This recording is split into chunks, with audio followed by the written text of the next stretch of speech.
Loras Tyrell stood upon the balcony of Highgarden, the pale golden light of dusk casting the sprawling gardens below in a warm glow.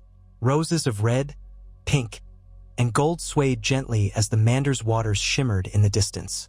He should have found solace in the beauty of his ancestral home, this tapestry of fragrant blossoms, towering hedges, and gently singing fountains.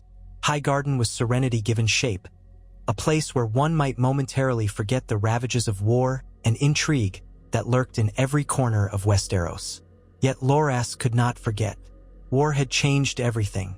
House Tyrell had allied with the Lannisters, placing Margaery into the Viper's Den that was King's Landing. And though Joffrey Baratheon was gone, along with so many illusions of safety, the Tyrell's ambitions burned brighter than ever. He had returned to Highgarden after the chaos in King's Landing, having seen more than enough betrayal and cruelty there. Cersei's scorn, the Faith's meddling, the uneasy alliances. None of it suited his vision for his beloved sister. Watching Margaery maneuver, always having to dance on the edge of a blade, had worn down Loras's patience. She deserved better than to be a piece in other people's games, however cunningly she played them. She was too good for the crown of Thorn's King's Landing placed upon her head. Even now, wind tugged lightly at Loras's curls, and he glanced over his shoulder at the door leading inside. Margaery's voice reached him in half-heard fragments. She was meeting with a handful of the Tyrell cousins and an emissary from Old Town. She was doing what she did best, charming, building alliances, weaving a web of loyalty around House Tyrell. He allowed himself a small smile. She was better than anyone at that game. Yet his smile faded. If she was so skilled at forging alliances, at claiming a place for their house in the hearts of lords and small folk alike, then she deserved a stage grand enough for such talents, but not the Viper's Nest that was the Iron Throne under Lannister rule. Perhaps, he thought, there was another path. Another Baratheon bloodline waited in the shadows, unwitting, unshaped, but no less potent in claim than any golden-haired puppet the Lannisters propped up. Gendry, the bastard of Robert Baratheon, an almost forgotten young man whom rumors claimed had been smuggled out of King's Landing by the Brotherhood without banners and later sold to Melisandre of Ass High. That story was half-whispered, a swirl of rumor and fact Loras had gleaned from bits of conversation during his time in the capital. Gendry had eventually escaped the Red Priestess and vanished into the Riverlands. He was rumored to be in the Stormlands now, or somewhere along the King's Road, forging metal in a small smithy. A ghost of a rumor, perhaps, but there was power in that blood. Robert's blood, Baratheon blood. Loras's mind churned with the possibilities. The crown might belong to Tommen at present, but how long would that Child King survive the next wave of conflict? King's Landing was hardly stable, with the Lannisters scarcely holding it together and enemies of every sort circling. Then there was Stannis, entrenched at the wall if the ravens spoke true, consumed with protecting the realm from winter's horrors, claiming the throne by a more legitimate line of succession than Joffrey or Tommen ever had. But Stannis was an austere man with no warmth toward the Tyrells. He had executed his own brother-in-law, a Florent, once loyal to Highgarden. Worse still, the Tyrells had fought against Stannis at the Blackwater, humiliating him and forcing him to retreat. There was no love there, but a younger man, a simpler man, someone who might be more easily guided, and if not guided, then at least allied with through marriage, offered a new path to power. Gendry might be the key to forging a new Baratheon legacy, one that would be tied, from the beginning, to House Tyrell's good graces. That realization brought a sense of guilt. To use Margaery again, to bind her to yet another political alliance, felt like a betrayal of the love he bore his sister. She had sacrificed so much already, engagements to men who died too soon or men who were cruel or men who were lost in the game. But if Gendry was different, if Gendry was unseasoned by the poison that was King's Landing politics, maybe Margaery could shape him into a good man and a powerful ally. Perhaps she could find happiness in that endeavor. Or at least that was the hope Loras clung to. In truth, it was a matter of survival. The tides were shifting. With Joffrey dead and Tommen precariously enthroned, the Tyrells needed another anchor in the tumultuous sea of Westerosi power. Margaery was the best anchor they had. A new House Baratheon would owe its legitimacy to House Tyrell. Loras lingered a while longer, letting the sun set behind the western hills. When the horizon bled red and orange, he slipped away from the balcony and went inside. Tapestries depicting victories of House Tyrell lined the hall, and beneath his boots, polished marble reflected the flickering light of torches. He found Margaery in a drawing room where a decanter of wine stood half-empty on a table carved from ancient oak. A single candle burned, revealing her in partial light as she sat with her hands clasped, her eyes distant. She looked up when she heard him, and her gaze softened. "You look restless, dear brother," she said, voice as gentle and melodic as ever. "Have the walls of Highgarden already begun to feel too confining for our night of flowers?" He approached, taking a seat beside her. Noticing the subtle tension in her shoulders she tried to hide. "I was thinking," he said, pausing for a moment as he searched for the right words. "Thinking of a different path for you, one not riddled with Lannister entanglements." She tilted her head, curiosity piqued. "And what path might that be?" He watched the candle flame dance across her features. He loved her enough to endure her anger, if anger was what she felt after she heard his proposal. "Gendry," he said, letting the name hover in the charged silence of the drawing room. "Robert Baratheon's bastard." Margaery's serene composure flickered with confusion, a slight frown creasing her smooth brow. "I've heard the rumors of him. What concern is a blacksmith's apprentice to House Tyrell?" "Rumors claim he has Robert's features," Loras said softly. "The black hair, the broad shoulders, the Baratheon jaw. There's no question he's Robert's get. And there are some who say he's been legitimized in secret by, well, who can say truly? The Red Woman made him important enough to steal away from the Brotherhood, or so the stories go. That means he has a claim, maybe not by law but by blood, and, more importantly, he might yet be shaped into something. Not as a puppet. I'd not see you wed to a puppet, but as a potential king in the Stormlands. Or at least as a newly founded Lord Baratheon, with no Lannister strings." She stared at him for a long moment. Shadows flickered on her face, making it impossible to read her eyes. "And how," she said at last, "would that benefit our house?" His hands tightened on the arms of his chair. "We claim the Stormlands and cement a new alliance. House Tyrell would remain paramount in the Reach, of course, but we'd have a direct tie to Baratheon blood. If Tommen's reign fails, or if the Lannisters fall from grace, then House Tyrell is no longer tied to that sinking ship. But most importantly, you would be in a place of influence, Margaery. The Stormlands are not as wealthy as the Reach, but Robert's memory is still beloved in many corners of Westeros.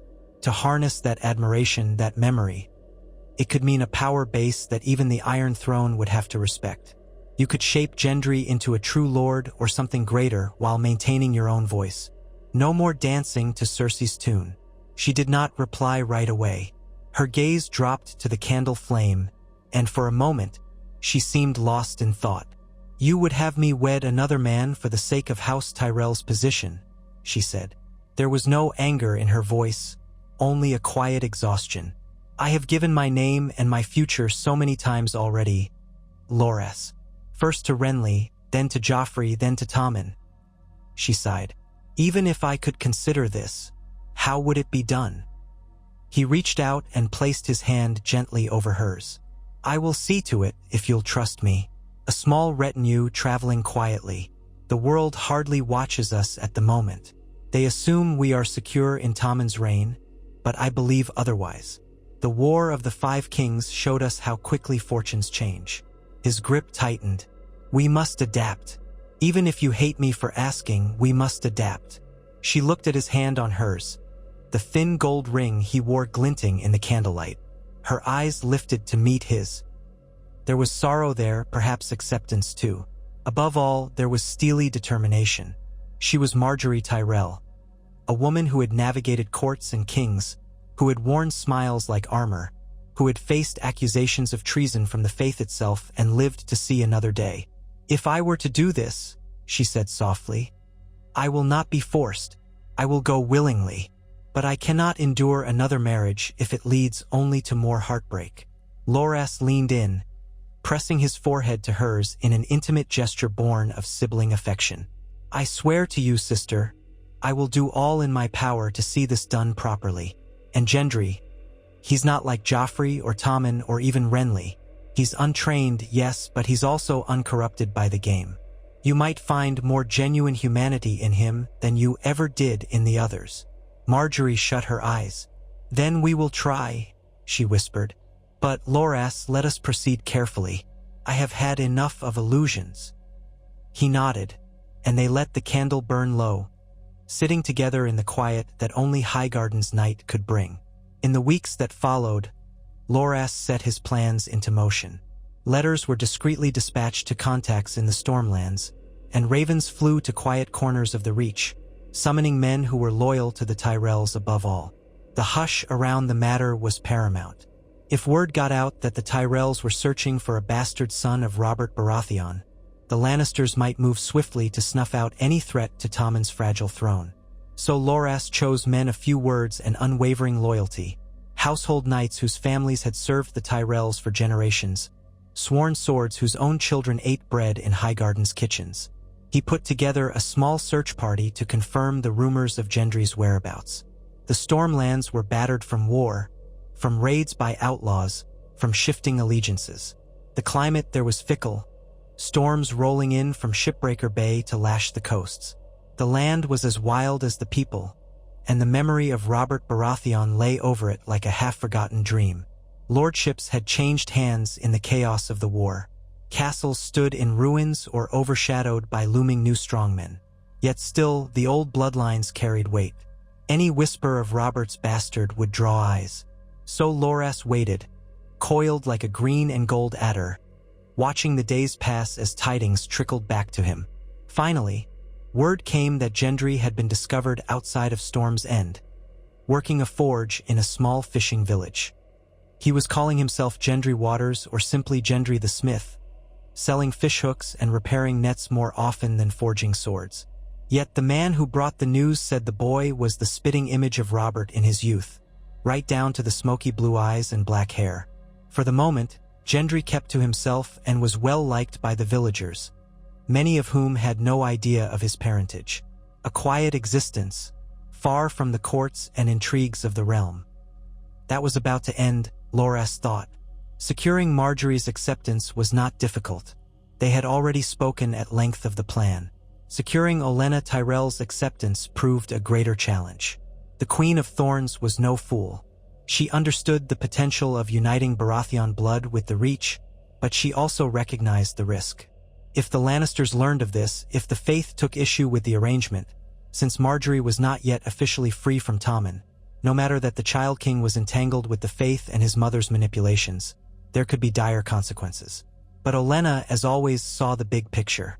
She approved, grudgingly, but insisted that this marriage be handled with the utmost secrecy until it was done. So it came to pass that one crisp morning, before the sun had fully risen, a small group of riders departed Highgarden. Loras rode at the head, clad not in his shining armor but in plain leathers. Margaery rode behind him, hidden beneath a heavy cloak. A handful of knights and guards from the Tyrell's most trusted retinue followed, their sigils concealed. They wound their way through back roads, skirting large towns, paying no mind to lesser villages. They traveled light, stopping only briefly to rest the horses, to share a hasty meal, to sleep under hedgerows or in abandoned barns. Each evening, Loras would check on Margaery, ensuring she remained resolute, that she had not changed her mind. Each evening, she would give him the same steady, guarded smile. They arrived in the Stormlands on the 10th day. The countryside changed around them, the air turning damp, the wind salt-tinged. The roads were more treacherous, the terrain rugged and uneven. Villages were smaller, each clinging to a precarious existence between rocky hills and gray seas. On the 11th day, as storms gathered overhead, they reached the fishing village where Gendry was rumored to live. It was a ragged collection of huts, low stone walls, and timber buildings perched near a rocky shoreline. Fishing boats lined the small pier, battered by constant waves. The wind whipped at cloaks and carried the taste of salt. Loras found an unassuming stable at the edge of the village where he and his companions left their horses. Margaery, face hidden within her hood, followed Loras to a squat building that bore a simple sign with a hammer and anvil. When Loras pushed the door open, the warmth of a blazing forge hit them first. Sparks danced in the air, and the rhythmic clang of metal on metal rang out in the dim interior. A young man stood shirtless before the anvil, his back muscles shifting with each hammer blow. His hair was dark and sweat-matted, and his arms bore the raw strength of a seasoned smith. Soot smudged his face, but even in that half-lit moment, Loras could see the resemblance to the late King Robert. The broad shoulders, the determined set of his jaw, the slightly hawkish nose. Younger, fitter, less burdened by age or drink, but certainly of that bloodline. No doubt remained in Loras's mind. This was Gendry, the one-time bastard of the Iron Throne. Gendry paused in his work, turning to face the newcomers. His expression was guarded, but Loras saw the flicker of wariness in his eyes. Guests dressed in weathered cloaks, accompanied by what looked like guards. It was not a common occurrence in a place so remote. "We're closed," Gendry said, laying his hammer on the anvil. "Come back tomorrow if you need something mended." Loras stepped forward. "I'm afraid this cannot wait until tomorrow." He pushed back his hood, revealing his face. The Tyrell crest was not visible on his clothing, but Loras's noble features were not easily mistaken. "Gendry, is it?" The man's eyes narrowed. "Who wants to know?" "My name is Ser Loras," he said. "Loras Tyrell of Highgarden." A tense silence followed as Gendry's gaze flicked to Margaery and the guards. His stance shifted, a fighter's stance, as though he readied himself for the possibility of violence. "Tyrell," he echoed, his tone flat. "I've had dealings with lords and ladies before. Didn't like how they ended." He glanced at Margaery, whose face was still hidden in shadows. "What do you want from me?" Loras took a breath, trying to exude calm. "We want to speak with you," he said, carefully choosing his words. "Alone, if possible." Gendry's gaze flicked to the door, calculating his chances. Then he jerked his chin at the guards. "Not with them around." Loras nodded to his men, who stepped back out of the smithy. Then he beckoned to Margaery. She hesitated for a moment before stepping closer, lowering her hood. Her eyes met Gendry's in the wavering light of the forge. For a moment, Gendry simply stared, recognition dawning in his gaze. He had seen her face before, perhaps in passing in King's Landing, or on coins minted when she was Queen to Tommen. Her portrait or her name would have traveled far. Margaery Tyrell, the Rose of Highgarden, the woman who had once been queen consort. His eyes darkened with caution. "I know you," he said, voice thick with uncertainty. You were the queen." "I was," Margaery replied, her tone gentle but unwavering. "I am not a queen now, for reasons as tangled as the wars themselves. But I come here to ask a boon of you." Confusion flickered across Gendry's face, and he folded his arms. "A boon from a bastard blacksmith? That's a new one." Loras stepped in again, trying to maintain control of the conversation. "We have reason to believe your blood carries more weight than any of us might have guessed. We know you are Robert Baratheon's son." Gendry's jaw tightened, and for a heartbeat, his eyes flashed with anger and old hurt. "I know who my father was," he said, "and it's never been anything but trouble. I was almost killed for it once, more than once. Why do you bring it up now?" Margaery took a step closer, her voice low. "Because the realm is still in chaos. The Iron Throne is in question, no matter who sits upon it, and the small folk suffer. There is a chance, a slim one, yes, that with the proper alliances the Stormlands could see a Baratheon rule again, a rightful scion with the blood of the stag. If that scion were recognized and supported by powerful houses, perhaps the wars that tore Westeros apart could be eased." He stared at her as though she were speaking another language. "Me?" he said. "I'm just a smith. I have no interest in lording it over anyone. I ran from King's Landing to get away from all that." Loras's hand curled into a fist at his side. But you cannot outrun your blood. The world will find you, Gendry. That is how it is for those who bear a name like Baratheon, even if unacknowledged. If you stay here, living as a common smith, you risk letting the Lannisters discover you and snuff you out. Or others who would use you as a pawn, as they once did. His gaze hardened. Better you decide your fate than let them decide it for you. A spark of defiance lit Gendry's eyes. And you're here to do what, exactly? Use me for your own ends? You speak of deciding my own fate, but this sounds like you want me to join your house. Like you want to control me too. Margaery laid a hand on Loras's arm to still him. Her voice was soothing when she spoke to Gendry. I understand your wariness. I have lived among the powerful and manipulative all my life. So believe me when I say I understand what it feels like to be a piece on someone's board. But we are not here to ensnare you. We are here to offer you a choice. A union truly between you and House Tyrell. I offer you my hand in marriage, Gendry, should you accept it. With our resources, your claim can be recognized, at least in the Stormlands, if not beyond. In exchange, House Tyrell gains a vital alliance, separate from the Lannisters. You would gain the Stormlands, and I would share in that responsibility with you. We could bring stability to a region that has been battered by war. Silence followed as the words settled in. The forge crackled, and hot metal hissed in a nearby trough. Gendry's expression was a tumult of emotions. Shock, suspicion, intrigue, and something else that might have been a hint of hope. Marriage, he repeated, voice tight. To you, the former queen. You want me to believe this is my choice. Margaery let her hand drop from Loras's arm and clasped it before her. Yes, I do not intend to force you. I have been forced to wed too many times myself, and I do not wish that on you. But be aware, if you turn away from this, I fear the world will eventually find you again, whether you wish it or not. And the next visitors may not come offering alliances. His gaze flicked between Margaery's earnest eyes and Loras's resolute stance. He swallowed hard. Just suppose I considered it. What would I have to do? Become some lordling at court? Play the part of a noble I was never raised to be? Margaery shook her head. You would be as you are, Gendry. If we marry, House Tyrell would provide the structure and resources to help you claim the Stormlands. I cannot promise it would be without struggle.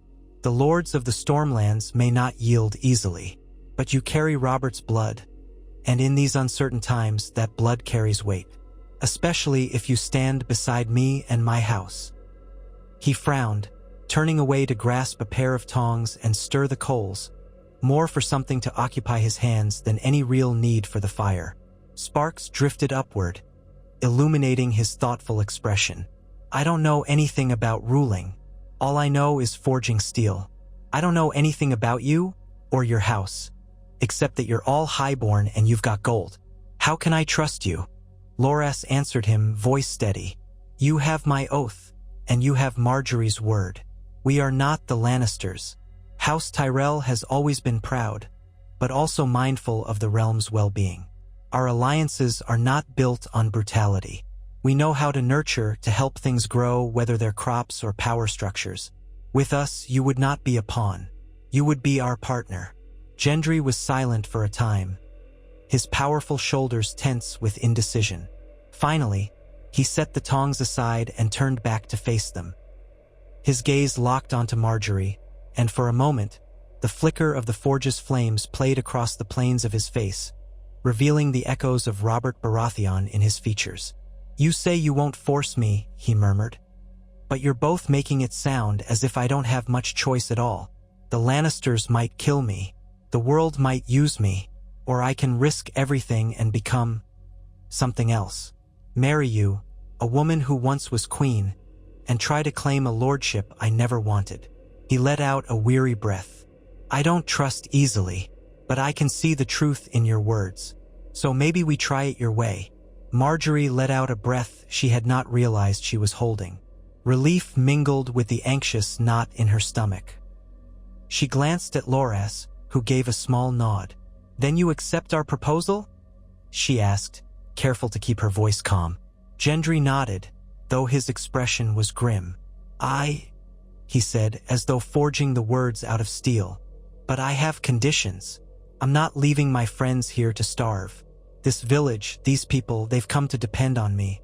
If I leave, they'll need someone to tend the forge, someone to repair their boats. And if the Stormlands are truly as broken as you say, I'll not let the small folk suffer any more than they already have." Margaery bowed her head in respect. "I can send men from Highgarden who know the ways of forging and ship repair, if that is your desire. They can see to it that the village remains supplied and protected." He studied her for a moment, uncertain if she was merely placating him. Then, with an uneasy shrug, he said, "All right, if you do that, then I'll come." The arrangement was sealed with words alone. No formal vow was exchanged that night, but the understanding was clear. Loras and Margaery left him to gather his few belongings, to lock up his humble smithy, and to make his peace with the people he was leaving behind. Word spread quickly, and while some of the villagers were sad to see Gendry go, a few smiled knowingly, whispering that the lad had always looked like King Robert. Early the next morning, Gendry joined Loras and Margaery by the stables. He wore a rough-spun cloak and simple breeches, but he rode a chestnut mare provided by the Tyrells. Margaery greeted him with a faint, reassuring smile. She knew this was only the beginning of a far more complicated path. If Gendry was tense, she understood. He was leaving behind the only life he'd ever chosen for himself. But she also sensed that beneath his gruff exterior, a spark of determination flickered. He was Robert Baratheon's son, after all, and that blood did not run easily from a challenge. The journey back to Highgarden was slow and cautious. Loras insisted on avoiding major roads and large towns, paying off the occasional local to keep silent about their passing. The countryside was rife with rumors.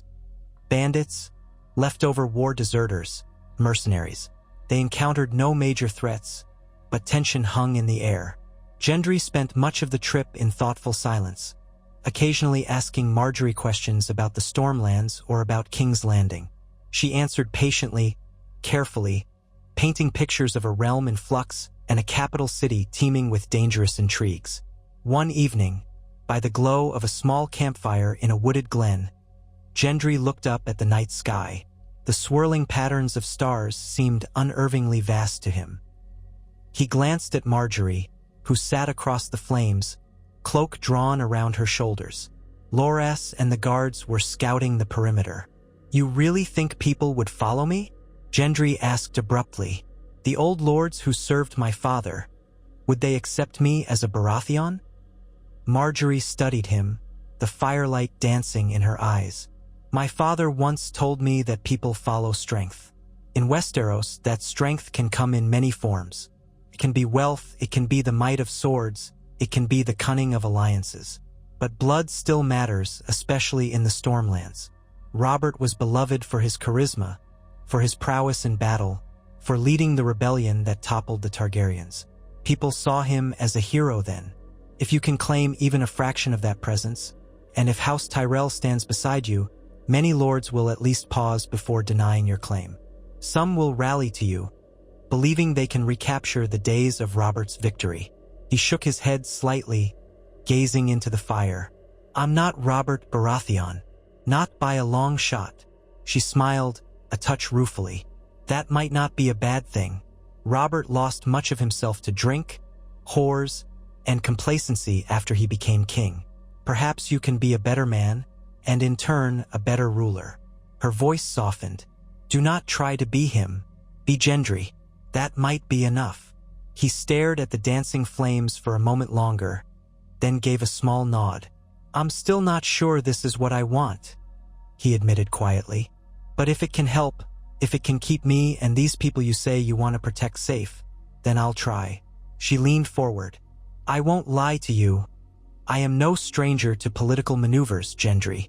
I grew up among them, but I can promise that I want to do better for the realm than many of those who currently hold power. Together, perhaps we can." They fell into a companionable silence then, listening to the crackle of the fire and the faint rustling of wind through the trees. In the darkness beyond their circle, Loras stood watch, sword at his side, scanning the horizon for threats. He glanced occasionally at his sister and the bastard-born Smith. This was uncharted ground for them all.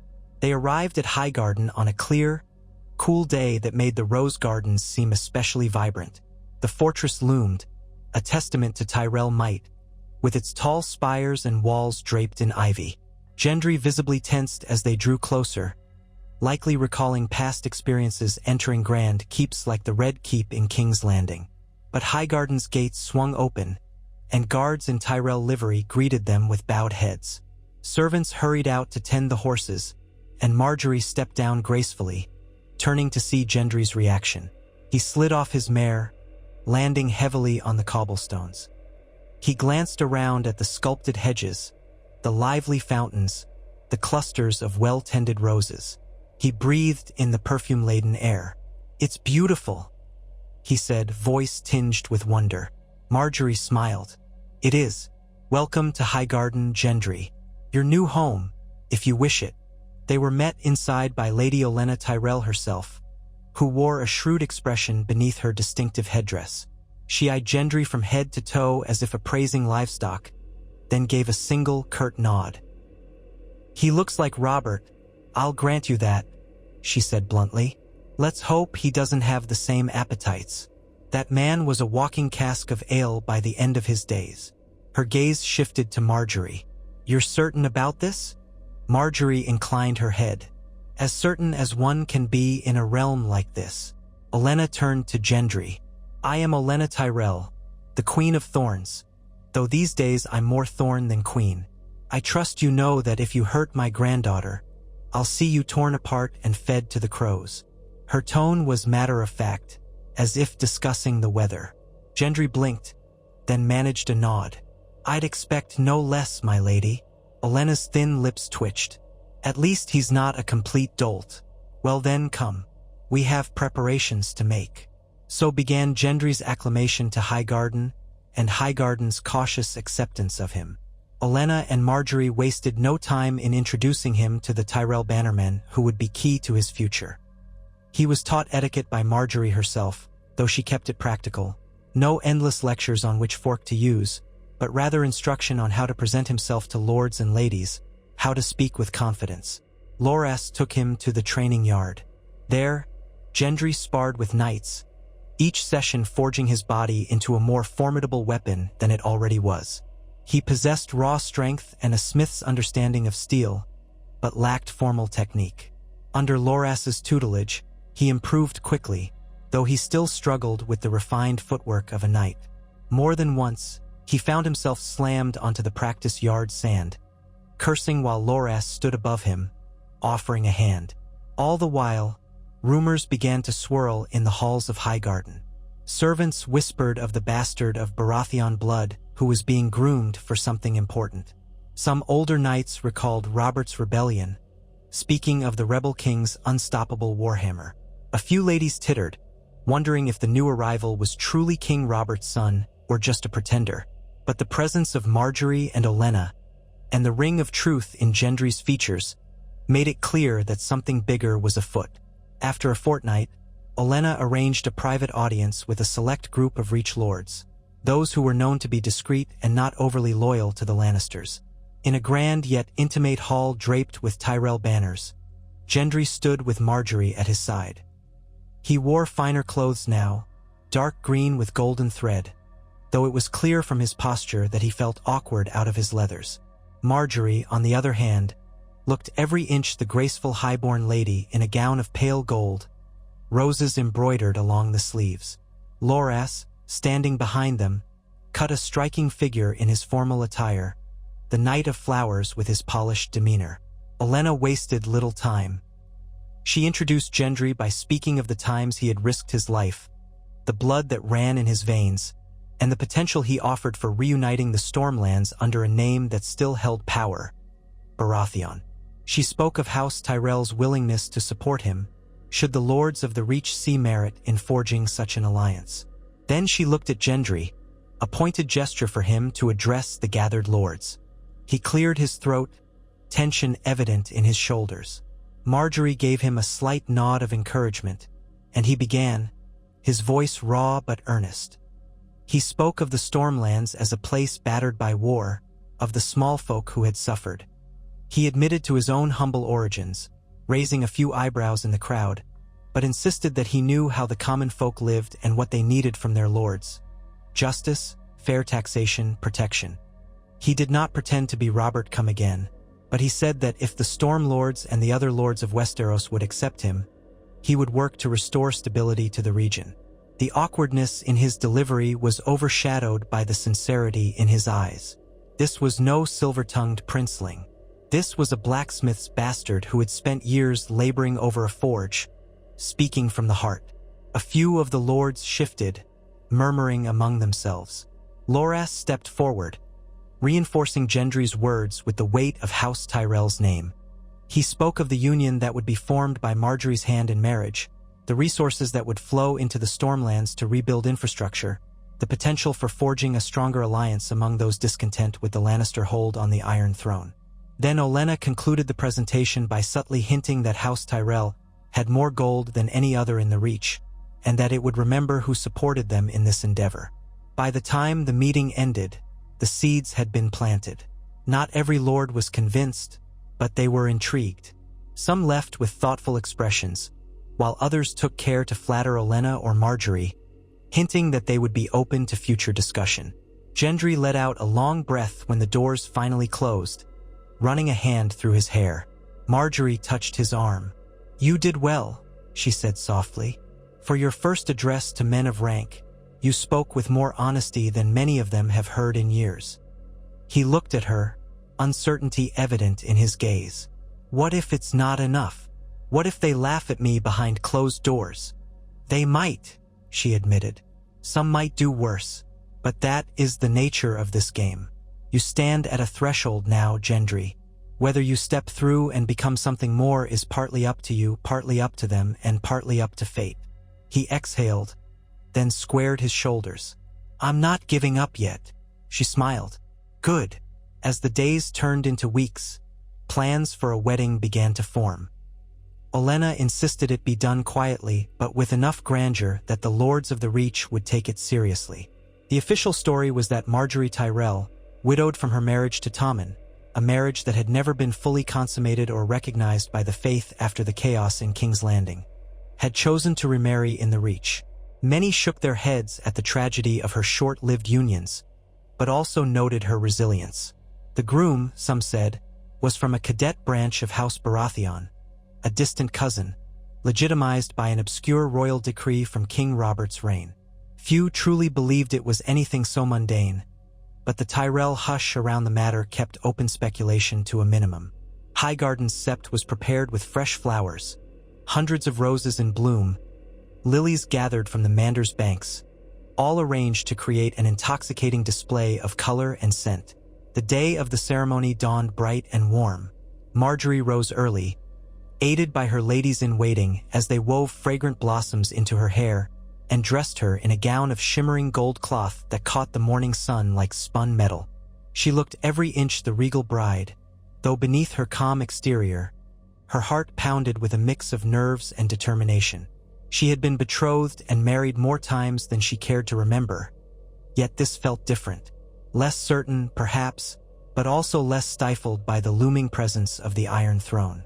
Gendry was washed, groomed, and dressed in a new doublet of rich green and gold, colors symbolizing both House Tyrell and House Baratheon. He stared at his reflection in a polished mirror, hardly recognizing the man who stared back. Gone was the sweaty blacksmith with soot-streaked skin, replaced by someone who looked like he might actually belong in a lord's retinue. The transformation unsettled him. Yet when Loras entered to escort him to the sept, Gendry straightened, remembering the vow he'd made to see this through. They walked through Highgarden's halls, past curious onlookers and guards. The sept's doors stood open, and as Gendry passed inside, he saw the gathered lords and ladies, each of them standing in hushed anticipation. The sept itself was awash in sunlight streaming through tall, stained-glass windows. The High Septon's voice was absent. Instead, a local septon from the Reach presided, carefully chosen by Olenna for his loyalty and discretion. Gendry moved to the front of the sept, his heart pounding in his chest. When Margaery entered, a collective gasp passed through the assembled nobility. She walked with poise, each step measured, eyes forward, a small, confident smile on her lips. Flowers adorned her hair, and the golden gown shimmered with each movement. Gendry felt his breath catch. He had always known she was beautiful in the way highborn ladies often were, but in that moment, she looked almost ethereal, like a vision from an age of legends. She met his gaze, and something passed between them, an unspoken understanding that neither truly knew what the future held, but that they would face it together. The Septon began the ceremony, reciting the words that joined two souls in the light of the seven. Gendry repeated the vows, voice low and steady, though his hands trembled slightly. Margaery's voice was serene as she spoke her part, promising to take him as her husband, to stand beside him for better or worse. At the end, when the Septon pronounced them man and wife, the hush in the sept broke into murmurs of approval. Margaery and Gendry faced each other. He leaned in, uncertain, and pressed a soft kiss to her lips. She responded gently, a moment of warmth that belied the political gravity behind the union. Afterwards, a modest feast was held in Highgarden's Great Hall.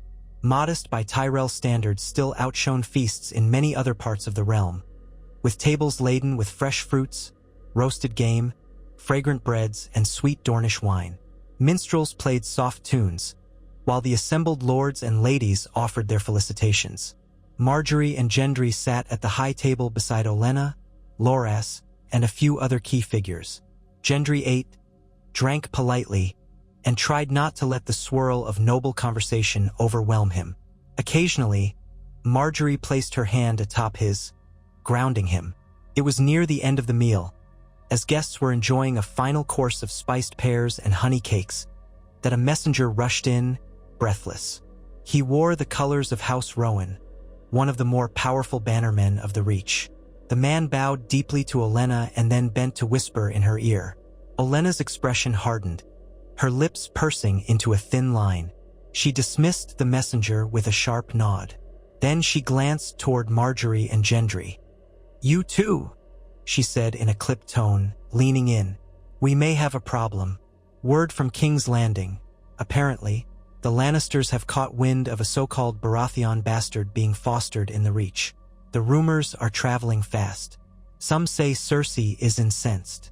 Margaery's heart quickened. She had anticipated that the Lannisters might eventually learn of their plans, but this was sooner than she had hoped. "How much do they know?" she asked quietly. Olenna tapped her cane against the floor. "They know enough to suspect that House Tyrell is behind it. That's not confirmed yet, but you can rest assured Cersei will not let this pass unchecked." Gendry straightened, setting aside the honey cake he had been absently picking at. "Will she send men against us?" Olenna's sharp gaze flicked to him. "If she thinks you're a threat to Tommen's claim, yes, she may. Though with the Tyrell name behind you, she'll be cautious. She knows an open war with us could be devastating. But be prepared, my dear boy, for attempts to undermine your claim, to brand you a traitor, a usurper, or worse. She may attempt to stir the faith against you. After all, you've married Margaery, who was once Tommen's queen. The faith might see that as a violation, unless the High Septon can be persuaded otherwise." Margaery reached for Gendry's hand under the table. "We will handle it. The Lannisters cannot move so easily now, especially with the realm still weary of war. They lack the gold they once had. The Iron Bank has turned frosty toward them, if rumors are true, and the Tyrells are still the holders of the largest food supplies in Westeros. Any precipitous move by Cersei could starve the capital if we choose to withhold shipments." Olenna gave a tight-lipped smile. "Yes, indeed. Still, do not underestimate her desperation. A mother cornered can be a dangerous beast." The rest of the feast continued under the shadow of that information. Gendry, though uneasy, tried to remain composed. Margaery's presence helped, her occasional reassuring smile a balm to his nerves. When the evening finally ended, they retired to their new chambers. The custom of bedding ceremonies was not insisted upon here, given the hush around the wedding. Instead, They were led to a lavish set of rooms in one of Highgarden's towers, complete with a balcony overlooking moonlit gardens. Margaery slipped out of her wedding gown with the help of a single maidservant, then dismissed her. She stood by the window, wrapped in a light robe of soft linen, gazing at the moonlight reflecting on the water flowing through the gardens. When Gendry entered, he paused, uncertain, wearing a simple shirt and breeches, looking all the world like a man who was used to sleeping on a straw bed, not in silken sheets. She turned and offered a gentle smile. "It's all right to be nervous," she said. He let out a breath, shoulders sagging slightly. "I've never been good with fancy ceremony." He stepped closer, searching her gaze. "You've been through this more than once. Tell me, is this what you wanted?" Her gaze flickered downward, and a moment of sadness passed over her features. "I never dreamed of so many marriages. All I wanted was to be a good daughter to my family, to see the Reach prosper. I wanted a measure of happiness. Perhaps in time we can find that." She reached out, taking his hand, lacing her fingers with his. "I know this union is born of politics as much as anything else, but that doesn't mean we cannot make it into something more honest." He nodded, lifting her hand to his lips. The gesture was awkward yet endearing, a rough blacksmith attempting a courtly display of affection.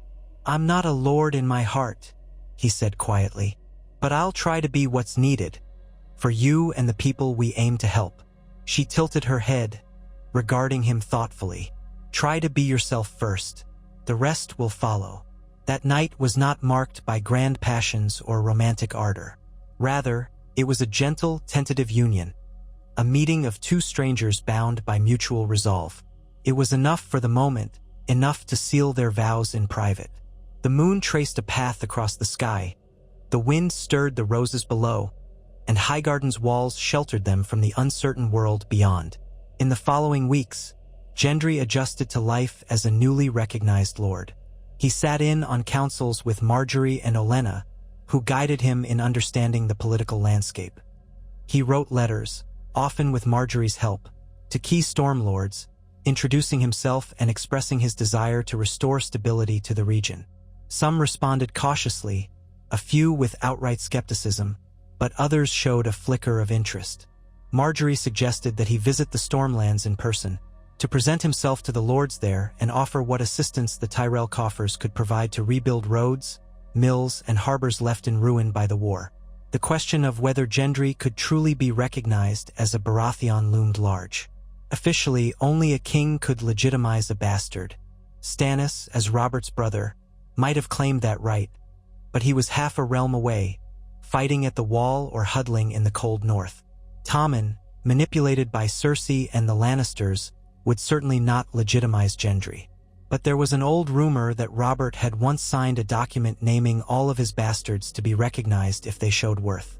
It was, at best, an unsubstantiated myth. Even if it existed, it would likely be in the Red Keep's archives, out of reach.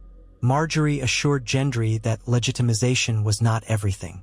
The lords of the Stormlands might still rally to him if he proved himself worthy, especially with the might of Highgarden at his side.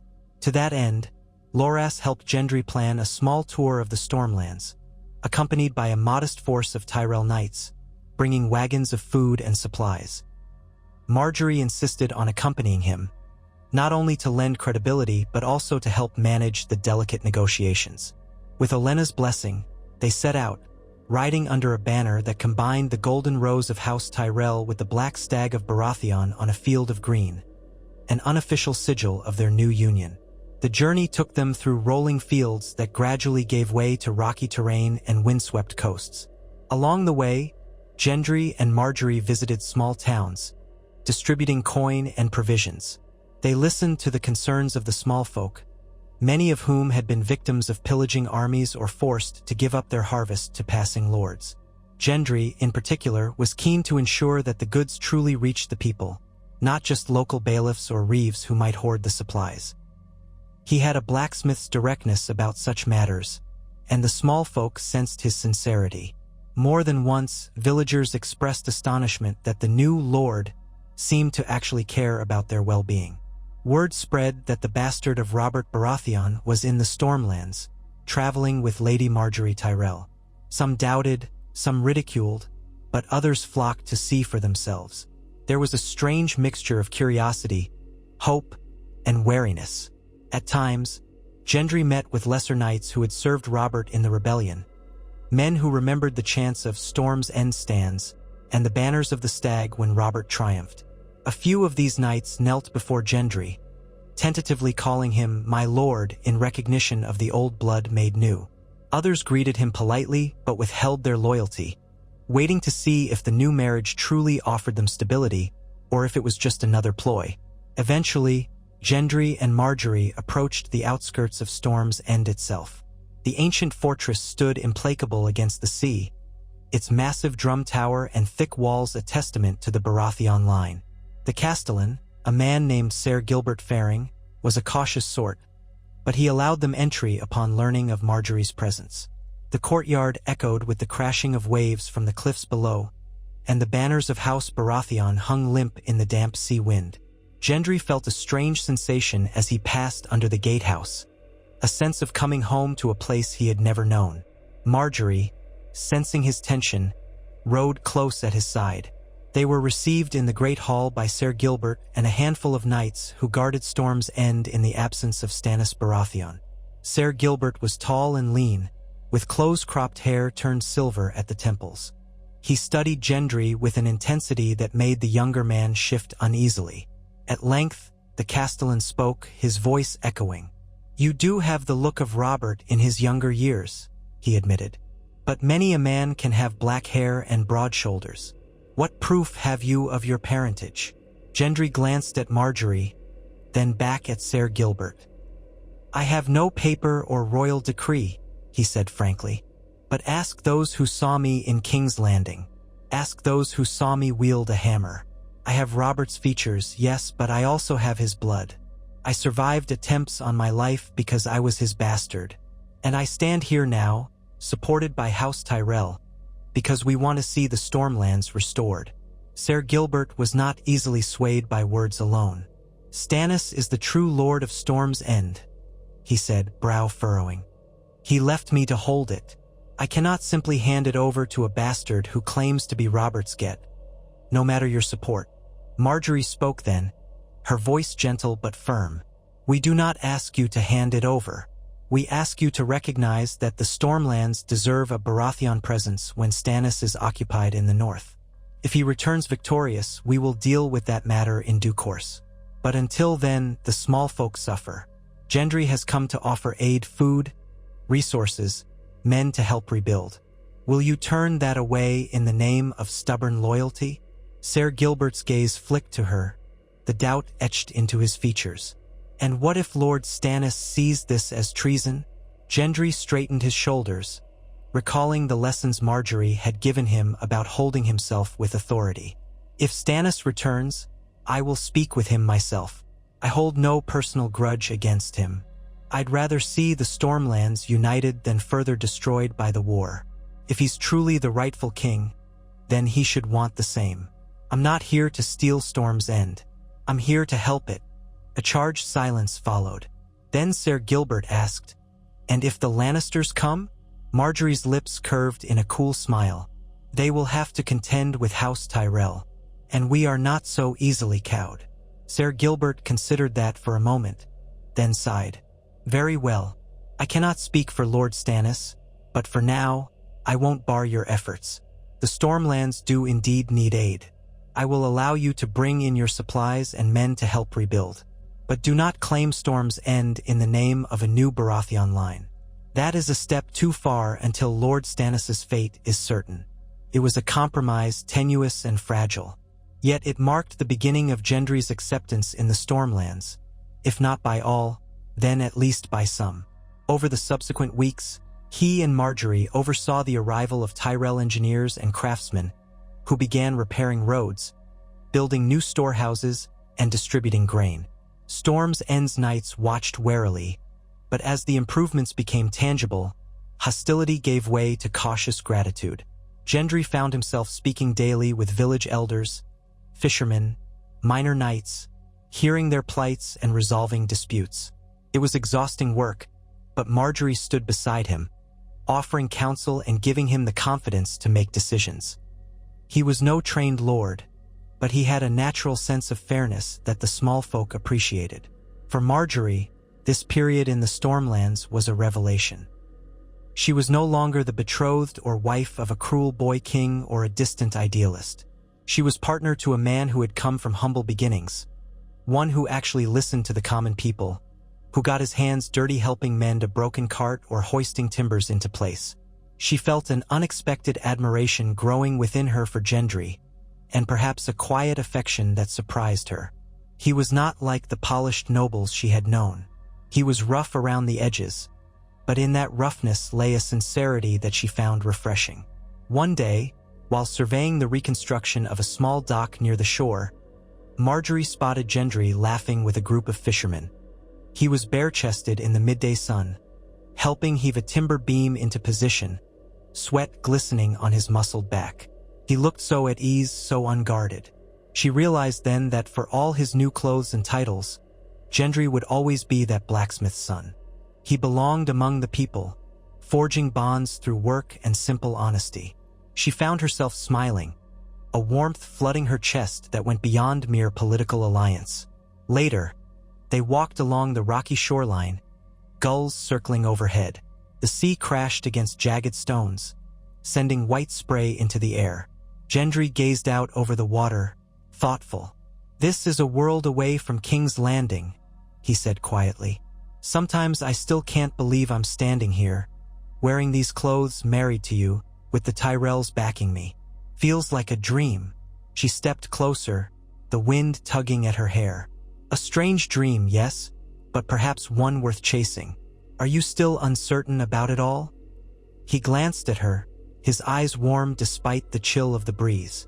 "Sometimes, but then I see what we're doing here, houses being built, the small folk not starving for once, fishermen able to repair their boats. And I think, maybe this is something good. Maybe I can make a difference." He paused, then reached for her hand. "And you, thank you. If not for you and your family, I'd still be hiding in a forge somewhere. You gave me a chance to be more, to do more." She smiled softly, letting their fingers interlace. "And what about us, Gendry? Beyond the politics, beyond the alliance?" He studied her expression, the curve of her lips, the gentle intelligence in her eyes. He squeezed her hand. "I like being near you. We haven't known each other long, but I feel like I can trust you in a way I've never trusted any noble. You're not what I expected at all." Her cheeks warmed. "I'm glad. I'd like to hope that, in time, we can be more than just political partners." She exhaled softly, gazing at the horizon. "We both carry scars from a brutal world, Gendry, but perhaps together, we can mend some of those wounds." He slipped an arm around her waist, cautious but sincere. The roar of the sea surrounded them as they stood there, a moment of quiet intimacy amid the chaos of a realm still struggling to find its balance. In the distance, Storm's End rose like a silent guardian, and Highgarden's influence stretched across the land. The Tyrell rose and the Baratheon stag, entwined now by marriage and hope, cast a new shadow over the Stormlands, one that Cersei Lannister would not ignore for long. Back in King's Landing, in the Red Keep's halls, word of the new alliance had reached Cersei's ears. Her anger grew daily, fueled by the realization that Margaery had slipped from her grasp and was now playing a new game, forging a threat to Tommen's legitimacy. She paced the corridors like a lioness robbed of her cub, ignoring the protests of her advisors who told her that open war with the Tyrells would be a disaster. But Cersei did not always listen to reason. Her eyes burned with determination to protect what was hers at any cost, even if it meant unleashing chaos once more. For now, though, Gendry and Margaery remained in the Stormlands, slowly weaving alliances, building trust, and discovering that perhaps, in an unlikely union born of necessity, they might find something that resembled genuine companionship. The world remained perilous, and winter was still on the horizon. Yet beneath Storm's End's walls, the seeds of a new Baratheon power were being sown, watered by the gold and cunning of House Tyrell, and the cautious but growing bond between a blacksmith's bastard and a rose who had grown thorns of her own to survive. And so the tale began of how Loras Tyrell's bold decision to unite Margaery with Gendry, the bastard son of Robert Baratheon, shaped a new chapter in the history of the Reach and the Stormlands. The path ahead was fraught with peril and intrigue, but for the first time in many years, a sense of optimism glimmered in the warm southern air, a promise that perhaps, just perhaps, Westeros could find a measure of hope beyond the lies and the bloodshed. Margaery Tyrell stood at the edge of a makeshift dock, gazing out at the sea that churned beneath Storm's End's towering cliffs. The briny wind stole strands of her hair from the careful twist that her ladies had arranged that morning, and salt stung her cheeks. Behind her, the small encampment of Tyrell retainers bustled with the sounds of wagon wheels and metal hammers, the low murmurs of negotiations between guards and local fishermen, and the persistent cry of gulls overhead. This was not the life Margaery had once imagined for herself. No glittering red keep with the Iron Throne looming in the background, no sweet illusions of a stable monarchy. Instead, she and her new husband, Gendry, were forging their place in the Stormlands day by day, brick by brick, guided by half-trust and half-hope. She turned when she heard footsteps on the planks. Gendry approached, wearing a simple doublet bearing the newly combined heraldry, House Tyrell's golden rose quartered with the black stag.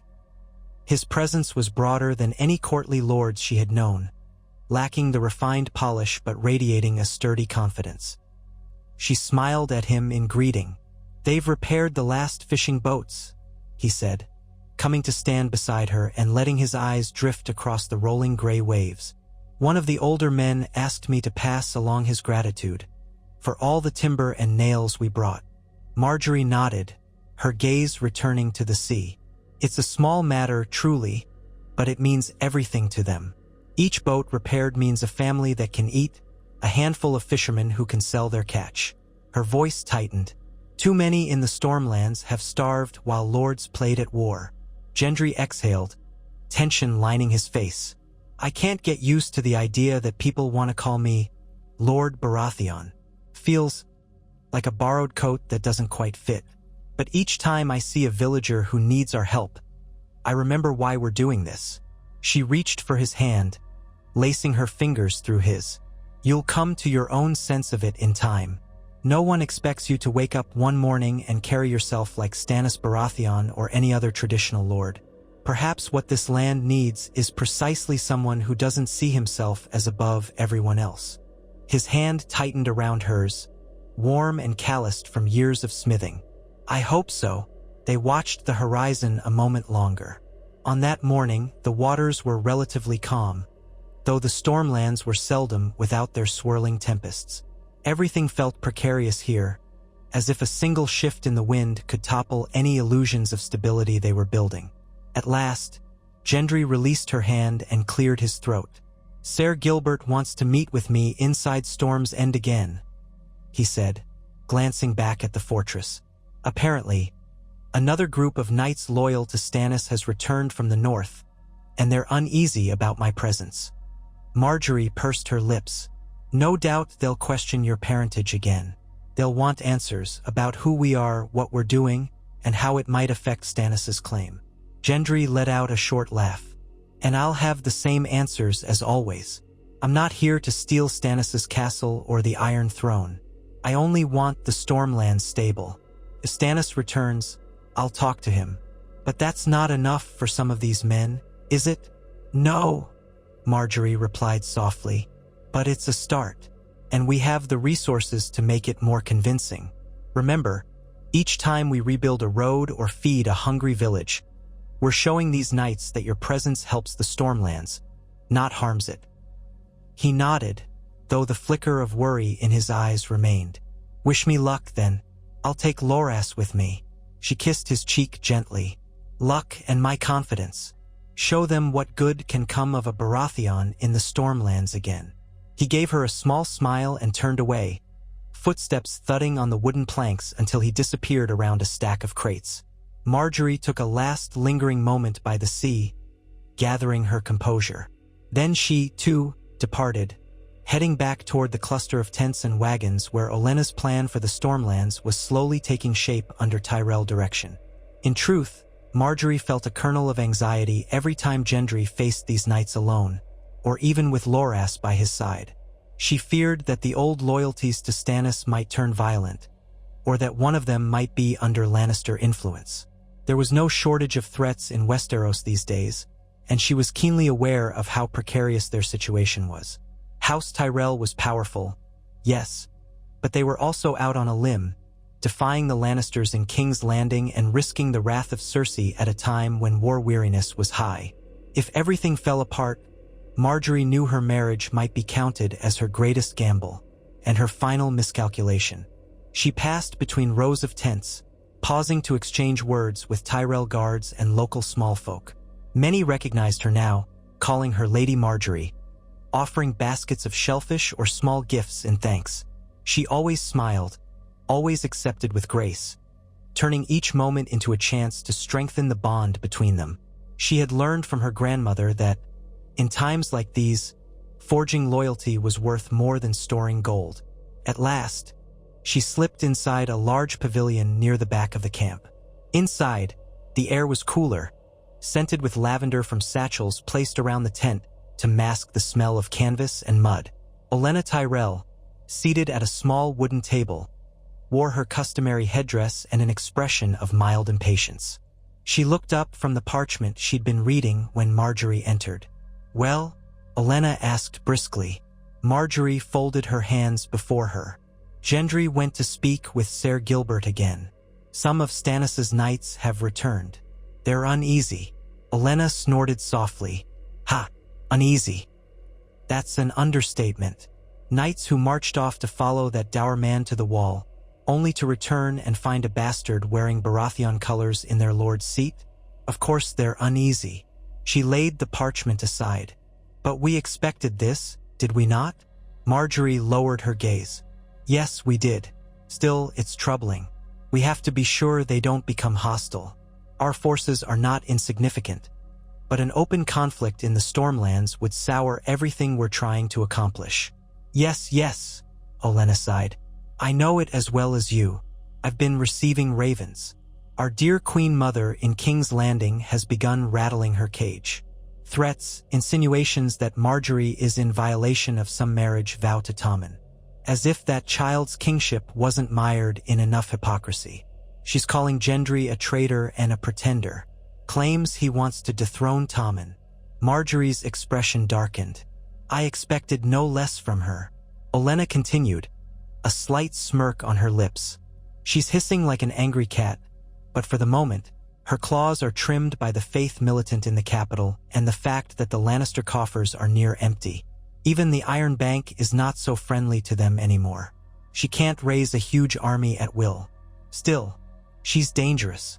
"She always has been," Margaery replied. She tried to push back memories of King's Landing, of Cersei's mocking voice, the trials, the tensions. "Do you think we can dissuade her from open confrontation?" Olenna's laugh was short and humorless. "Cersei Lannister is seldom dissuaded by reason, but she can be stalled by necessity. If we continue to supply King's Landing with grain, at a price, she'll be cautious about starting a war she might not win. The city might starve without our harvests. For all her cruelty, she needs the capital stable if Tommen is to remain on the throne." Margaery nodded. "So we buy ourselves time. Keep building alliances here in the Stormlands. Gather enough support that the Lannisters won't dare face us outright." Olenna arched a brow. "Precisely. And if we're lucky, Stannis will stay in the north for a good while longer. Or perhaps he'll meet his end up there. That spares us the question of who truly holds Storm's end. If he returns," she sighed. "We will see." Margaery knew the subtext. If Stannis survived and came back, they might be forced to parley with him or even ally should it prove beneficial. Everything hinged on the precarious balance of power in Westeros. So many roads led to potential chaos. Yet she also sensed opportunity. Sometimes, from broken soil, the richest blooms emerged. Olenna dismissed her with a wave. "Go on, child. I have letters to write, and you have peasants to charm." Margaery resisted a small smile. As you will, grandmother. She swept out of the tent, thoughts swirling. Out in the camp, the midday sun beat down, and the noise of hammering was punctuated by the occasional whinny of horses. She felt a flicker of longing for Highgarden, with its shaded groves and fragrant gardens. But Highgarden felt far away, as though belonging to another life.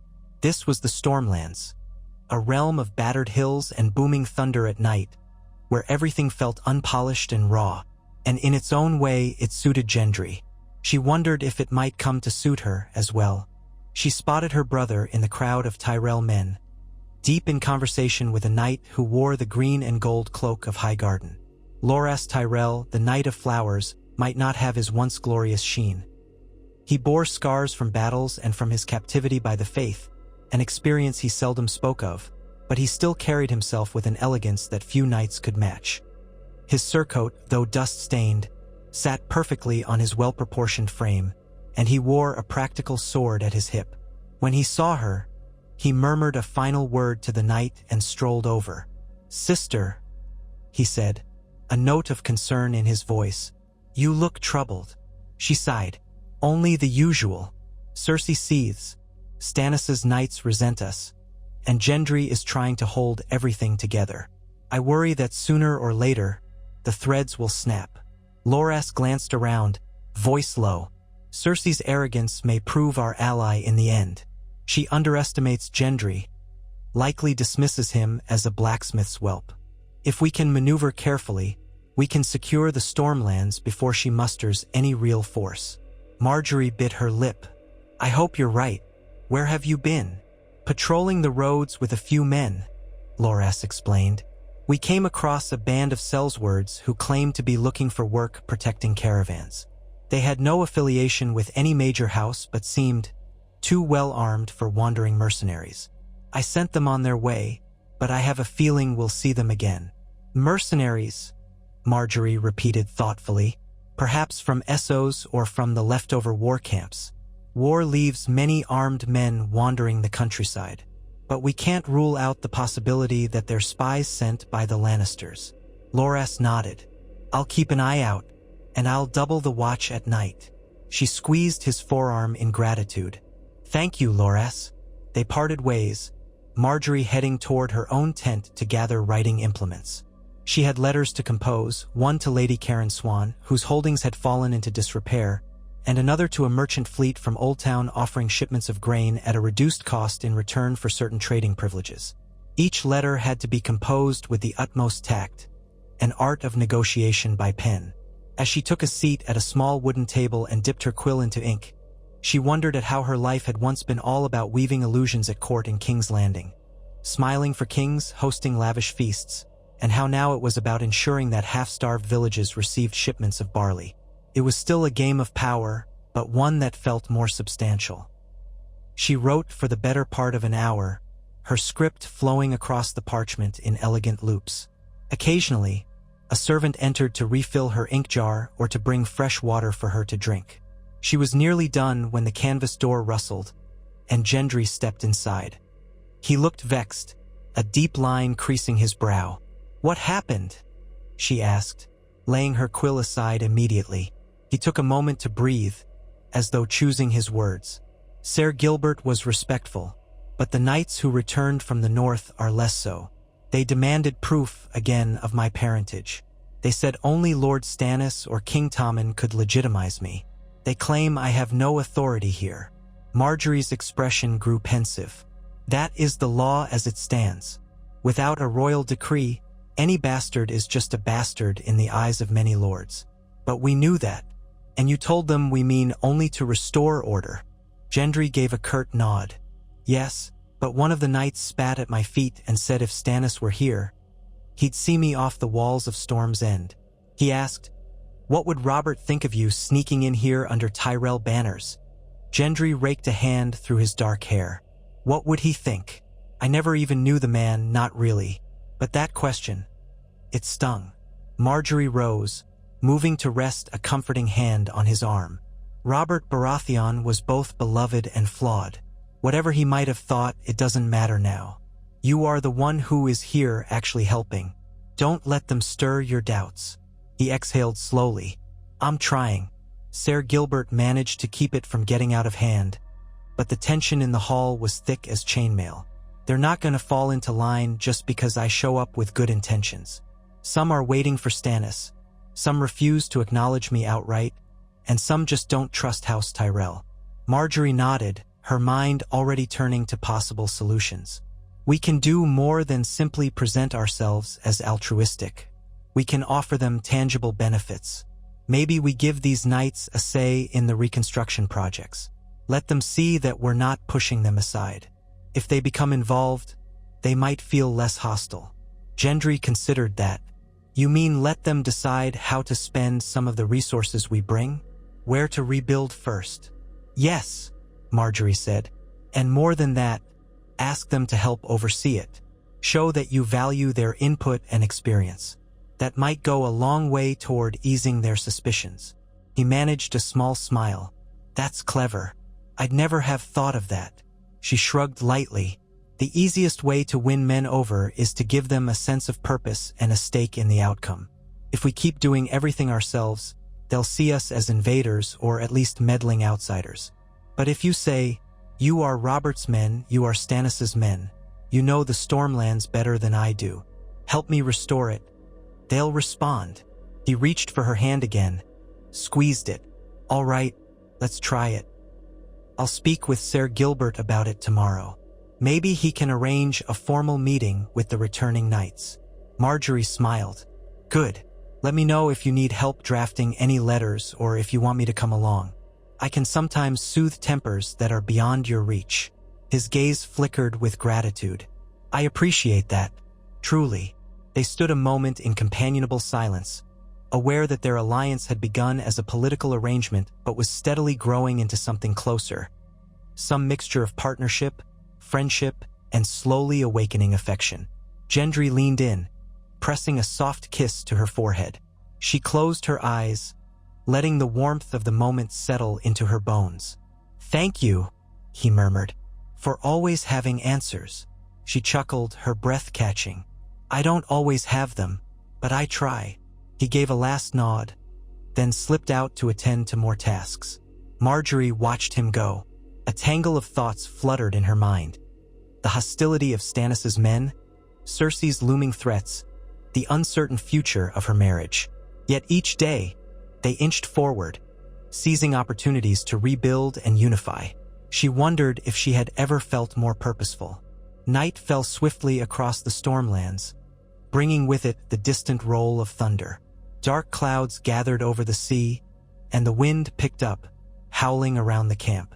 Margaery retired early to the tower chamber she and Gendry had been granted within Storm's End, a circular room of cold stone softened by the tapestries House Tyrell had brought. Gendry joined her a short while later, water dripping from his cloak. It's already pouring out there, he remarked, shrugging off the soaked garment and laying it across a wooden stool. Typical Stormlands weather. Margaery stood by a narrow window, holding a lit candle that guttered in the draft. Lightning forked across the sky, illuminating the vast sea in a sudden eerie glow. It certainly lives up to its name, she said. Though I admit, there's a wild beauty in it. He crossed to her side. That's what I always liked about the Stormlands. Its harsh honesty. The storms don't hide anything. She turned toward him, candlelight casting warm flickers over her face. We've been dancing around truths ourselves, haven't we? She asked softly, pretending we were only a political arrangement, but I think we both feel this is more, or could be more. He met her gaze squarely, the intensity of the moment amplified by the storm raging outside. He murmured, sliding an arm around her waist. I won't pretend otherwise. I know it started as something planned by your family, but I'm grateful for it every day. She leaned in, resting her cheek on his chest. His heartbeat thumped a steady rhythm beneath her ear, grounding her amid the thunder's roar. In King's Landing, I felt like I was always wearing 100 different masks. Here I can shed them, at least when we're alone. He brushed his fingers through her hair. I'm not good at fancy words. I just know I don't want to lose this. She tilted her head up, candlelight dancing in her eyes. Nor do I. Then she let the candle fade, setting it on the windowsill. Rain battered the tower's walls, and wind rattled the shutters, but the warmth between them held firm. In the days that followed, Gendry enacted Margaery's plan, inviting several of Stannis' knights to a meeting in Storm's End's Great Hall, a formal council where they could propose and debate which areas needed rebuilding first, and how resources might best be allocated. The knights arrived warily, some openly hostile, but the presence of Ser Gilbert Ferring lent the gathering a sense of legitimacy. Margaery sat at Gendry's side, dressed in subdued finery that did not overshadow the knights. Loras stood behind them, arms folded, a vigilant observer. Gendry began by acknowledging that the Stormlands had a proud history under Baratheon leadership, and he made it clear that he did not seek to replace Stannis or deny Tommen. Indeed, he sidestepped the question of the Iron Throne altogether.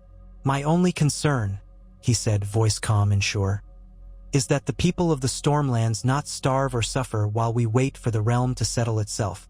My father, for all his flaws, was beloved here once. I hope to honor that memory by doing what he himself should have done after the rebellion, take care of those who can't take care of themselves." The knights eyed him, their expressions a mix of suspicion and reluctant curiosity. One older knight, Ser Balman Wild, leaned forward. "We have villages up in the Windwater region that were looted by outlaws. The harvest was destroyed. Will you commit resources to them?" Gendry nodded. "Yes, Ser Loras Tyrell can arrange for wagons of grain to be delivered. And I'll personally send a detachment of guards to protect the fields until new crops can be sown. But we'd need someone who knows that territory well, to guide them." Ser Balman shifted uncomfortably, as though reluctant to volunteer. Another knight, Ser Harwood Fell, cleared his throat. "My sister's married to a farmer near that region," he said carefully. "I know the roads. I can do it." Gendry dipped his head. "Thank you, Ser Harwood. I appreciate it." He made a note on a piece of parchment in front of him. Margaery offered a subtle smile, sensing the mood shift as some of these knights realized Gendry was genuinely listening. Another knight, Ser Lionel Dondarrion, questioned how they would pay for the repairs to small keeps that had been damaged. Margaery took that question herself, describing how the Tyrell coffers could lend resources on favorable terms. She pointed out that local laborers would be hired, boosting the region's economy. While not all the knights were swayed, a few began speaking more openly, sharing stories of battered villages and broken roads. Gendry jotted down every concern, promising to prioritize the areas in greatest need. Margaery occasionally whispered suggestions in his ear, guiding the conversation toward collaborative solutions. By the end of the meeting, though the tension had not vanished, it had eased. Some left with thoughtful expressions, grudgingly impressed by Gendry's sincerity.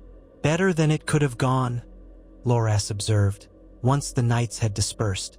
Margaery nodded, a faint smile on her lips.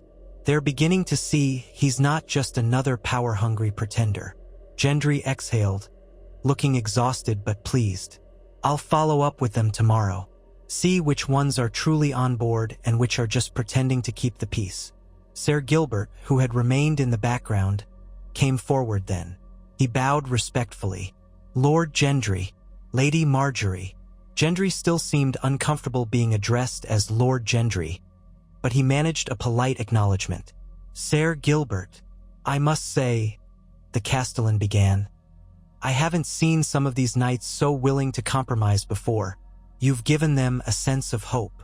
He paused, as though weighing his next words. "I know I'm only a caretaker of Storm's End until Lord Stannis returns, but I thank you for helping the Stormlands. Should Stannis appear, I'll explain to him what has happened here." Gendry smiled, relief softening his features. "Thank you, Ser Gilbert. That means a great deal. And when he does return, I hope we can reach an understanding." Ser Gilbert bowed again before departing. Loras clapped Gendry on the shoulder with a good-natured grin. "You're learning how to lord it over them after all." Gendry grimaced amiably. "I'd still rather be in a forge most days, but I'll take the compliment." Margaery placed a hand on his arm. You did well. Their small victory in Storm's End did not go unnoticed elsewhere. Ravens flew from the castle, carrying letters from knights who had once served Stannis, some of whom wrote with careful words to friends in other parts of Westeros, describing the changes in the Stormlands. The name Gendry Baratheon began to spread quietly among those who remembered Robert or yearned for an alternative to Lannister rule. Likewise, word reached King's Landing faster than a summer storm could break. In the Red Keep, Cersei Lannister paced before a crackling hearth, her elegant gown trailing across the cold stone floor. Her golden hair was pinned up, though a few strands had slipped free in her agitation. Candlelight illuminated her face, making her green eyes glint like emerald shards. Jaime Lannister, clad in his Kingsguard whites, though more worn and stained than pristine these days, stood near the door, arms folded, the stump of his sword hand hidden beneath a golden cap. He watched his sister warily. "House Tyrell has brazenly defied me," she seethed. "They've wed that slip of a girl to Robert's filthy bastard. They're making a mockery of Tommen's crown." Jaime sighed. "Sister, you must be careful. The Tyrells control the food. If we openly move against them, we risk turning the small folk against Tommen, and we can't afford that after everything that's happened with the Faith Militant." Cersei's lips curled in a snarl.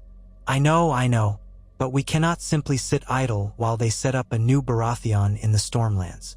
It erodes Tommen's legitimacy. Already, rumors spread that Tommen is not truly Robert's son. They say Gendry has the blood, the look. Everyone always said Robert's bastards looked more like him than Joffrey or Tommen ever did. Her breath came quick and shallow, fury radiating from her like heat. Jaime took a measured step forward. "I'm not saying we do nothing, but we have to be strategic. One misstep and we plunge the realm back into war. The Tyrells are not without allies, and we still owe the Iron Bank a fortune. The gold mines of the Westerlands are nearly tapped out. We need coin, we need stability, and we need the people fed."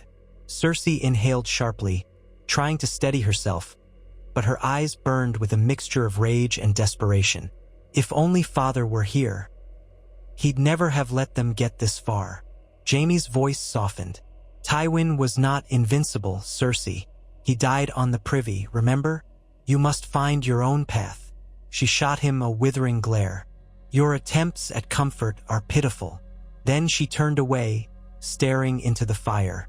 "We must undermine them quietly. Spread rumors that this Gendry is a fraud, that he's an imposter. Perhaps we can bribe some of Stannis's men to cause trouble. Maybe we can have him declared excommunicate by the High Septon." A brittle laugh escaped her. "He did marry Tommen's queen, after all. The faith might take offense." Jaime tilted his head. "You might try it, but the faith seems more preoccupied with rooting out sin in the streets than wading into a political dispute. And Margaery has always been clever at courting popular opinion. She'll counter whatever rumors we spread." Cersei's eyes narrowed. "Then we must act swiftly. We can't rely solely on rumor. We might have to arrange an accident, something that can't be traced back to us." Jaime frowned. "Murdering Gendry?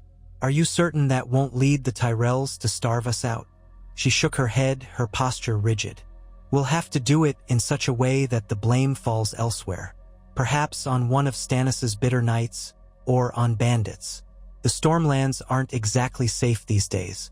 If Gendry were removed, Margaery would lose her puppet, and they'd be forced to scurry back to Highgarden with their tail between their legs." Jaime opened his mouth as if to argue, then closed it, uncertain. "Just be careful," he finally said. "If we fail, and the Tyrells discover we orchestrated it, then we'll be one step closer to war," she finished grimly. "I know, but if we do nothing, we lose the realm anyway. I will protect my son, whatever the cost." Jaime studied his sister's profile, seeing the lines of fear and fury etched there. He wished he could dissuade her, that the realm could find peace at last. But he also knew that Cersei's devotion to her children was both her greatest strength and her most blinding weakness. "Very well," he said quietly. "How do you propose we do this?" Cersei turned from the fire, her expression cold and calculating. "I'll speak with Qyburn.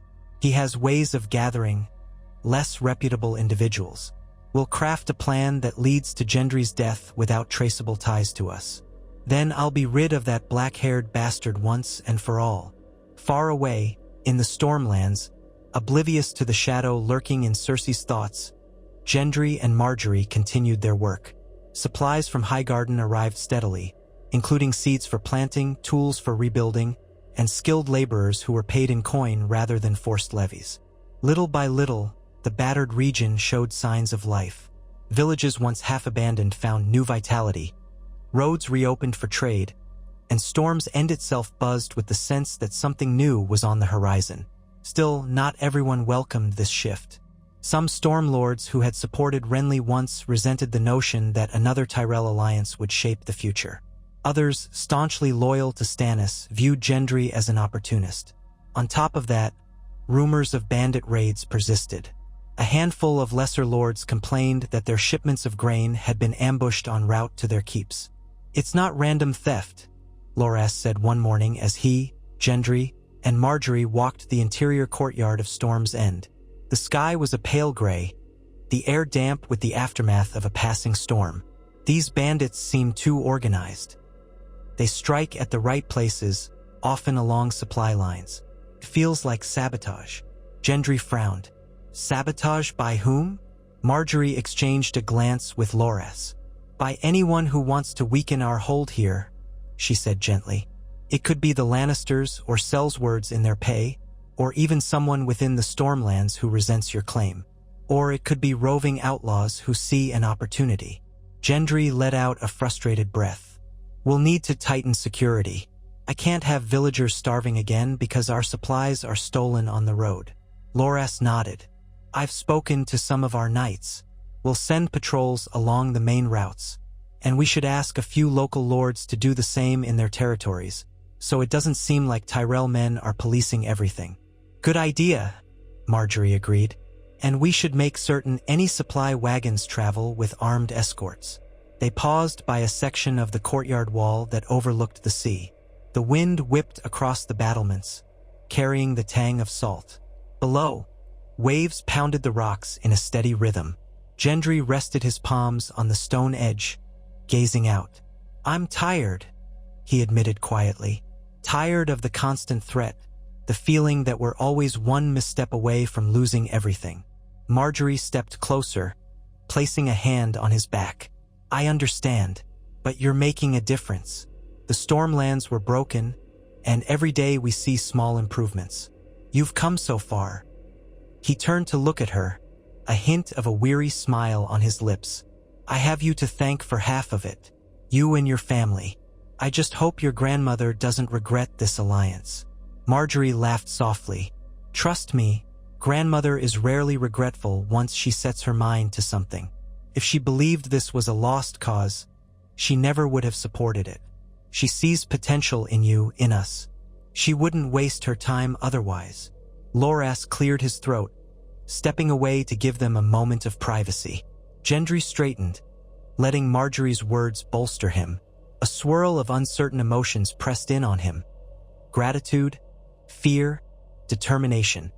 He wanted to be worthy of the trust she had shown, and worthy of the name he was slowly learning to wear. The next weeks unfolded with both triumphs and challenges. Gendry and Margaery traveled to smaller keeps across the Stormlands, escorted by a small cadre of Tyrell and local knights. They spoke with minor lords, distributing grain and promising aid to rebuild watchtowers and fortifications that had fallen into disrepair. In many places, they were welcomed with guarded curiosity, but gradually, the courtesy turned into genuine thanks as the improvements became tangible. At night, they took shelter in fortress halls or occasionally in makeshift quarters if the road was too long. They fell into a pattern of discussing the day's events over a simple supper, then retiring for private talks in the candlelit corners of whatever lodging they found. Margaery would parse each lord's reaction, who seemed swayed, who might still be hostile, while Gendry spoke of the issues facing the small folk. Their marriage felt less like a ceremonial bond and more like an active partnership, hammered out through dialogue and shared challenges. When they found moments to themselves, far from prying eyes, they stoked the embers of growing affection, discovering comfort in each other's warmth amid the harsh realities they faced. But trouble lurked on the horizon, carried by men whose loyalties were not so clear. One crisp morning, as Margaery and Gendry readied to depart a small holdfast near the Rainwood, Loras approached, wearing a grim expression. "Bandits attacked another supply caravan," he reported, voice tight. "This time, the guards were killed, and the wagons set ablaze. Whoever it was left a message scrawled on a plank of wood. Death to the usurper's bastard." Gendry's jaw clenched. "So it's targeted. They want me out of the Stormlands." Margaery's eyes darkened. "This isn't a random band of outlaws, then. It's clearly orchestrated. Someone's feeding them orders." Loras nodded. "That seems likely. The caravan route was well guarded, so they must have had inside information. The local villagers are terrified." Gendry's anger flared, tempered by a coil of worry. "We can't let this continue. If I'm to show real leadership here, I need to protect our people." Margaery agreed. "We have to find out who's behind these attacks. Let's start by gathering any clues we can about the attackers. Surviving witnesses, tracks, anything." Loras gave a firm nod. "I'll take a handful of knights and backtrack along the route. Maybe we can pick up a trail. You two stay on schedule. You have that meeting with Lord Grandison this afternoon, and he's been reluctant to ally with us. Missing it would be an insult." Gendry looked torn. "You're sure you don't need me with you?"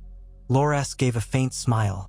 "I appreciate the offer, but I'm more experienced in tracking and investigating. Besides, the Stormlands need you to keep forging alliances.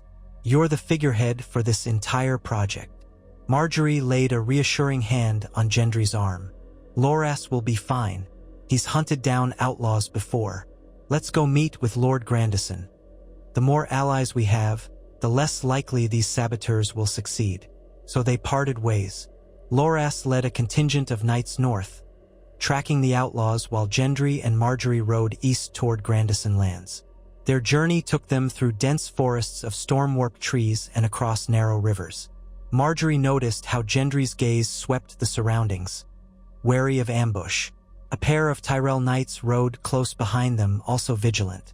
By midday, they arrived at a modest keep perched on a wooded hill. Banners displaying the golden griffin of House Grandison fluttered in the breeze, and guards at the gate eyed them with open curiosity. A steward led them inside, where they were received by a stout man in his middle years, Lord Alden Grandison. He greeted them in a stone hall warmed by a single hearth, his posture stiff, his smile forced. "Lord Gendry, Lady Margaery," he said with a polite bow, "I hear many rumors of your deeds in the Stormlands. Some call it charity. Others call it an intrusion." Gendry matched the Lord's coolness with calm assurance. "I can understand your caution, my lord. We come not to rule your lands, but to help. The Stormlands have endured too much suffering since the war. We aim to unify, rebuild, and keep the region strong until the realm is at peace." Lord Grandison studied him with an appraising glint in his eye. "I was loyal to Lord Renly once, and then to Lord Stannis, as any Stormlander should be. Now you claim the Baratheon name. Forgive me if I find it strange that a bastard, not yet legitimized by any king, wears that stag's sigil so boldly." Margaery stepped in gracefully. "My lord, Gendry does not deny his parentage, nor does he seek to supplant anyone who has a rightful claim. We only wish to ensure these lands do not starve while the realm sorts out its tangled thrones. House Tyrell has pledged resources to restore roads, strengthen keep defenses, and revitalize trade. We ask you to consider how that might benefit both you and your people." Grandison grunted. "And if I refuse?" Gendry shrugged, keeping his tone level. "Then we respect your choice and leave you be. You'll receive no ill treatment from us. But nor will we be able to guarantee your holdfast protection from the lawlessness spreading through the Stormlands. Bandits are on the rise. Raiders, too. The Lannisters send no help. Stannis is absent. And without cooperation, every castle stands alone." A tense pause followed.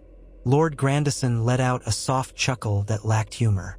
"So it's not a threat, exactly, but a warning that I'd be on my own if I refuse your offer."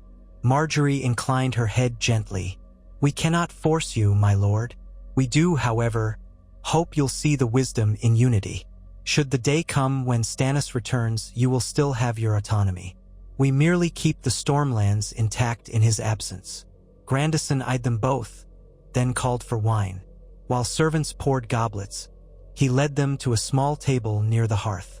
The midday light filtered through narrow windows, highlighting the dust in the air. Gendry remained on his feet, glancing at the weapons on display. Old swords and shields once used by House Grandison's ancestors. There was a faint sense of tension, as though a single misstep could turn the mood hostile. Eventually, Grandison sighed. "Perhaps we can come to terms. I'll not declare open support for your cause, but if you can provide a shipment of grain and seeds for my farmers, enough to see us through the next planting, I'll consider joining your patrol system. My men can help keep the roads clear."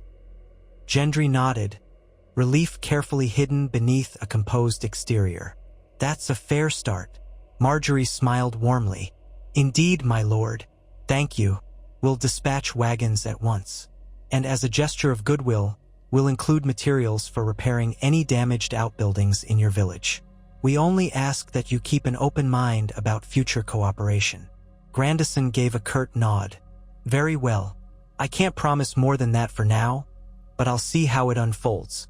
They sealed the agreement with a toast of the local vintage.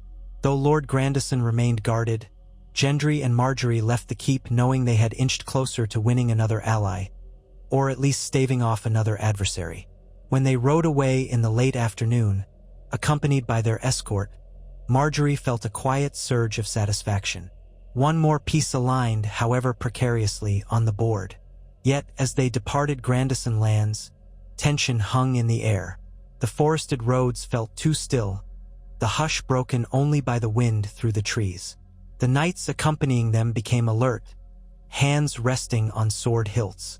Gendry noticed it too, scanning the treeline. Margaery could sense the unspoken fear that the bandits who had struck other caravans might be lurking here. Sure enough, as the sun dipped low and shadows lengthened, the party found their path blocked by a fallen tree, freshly felled, judging by the splintered trunk and the sap still oozing from the wood.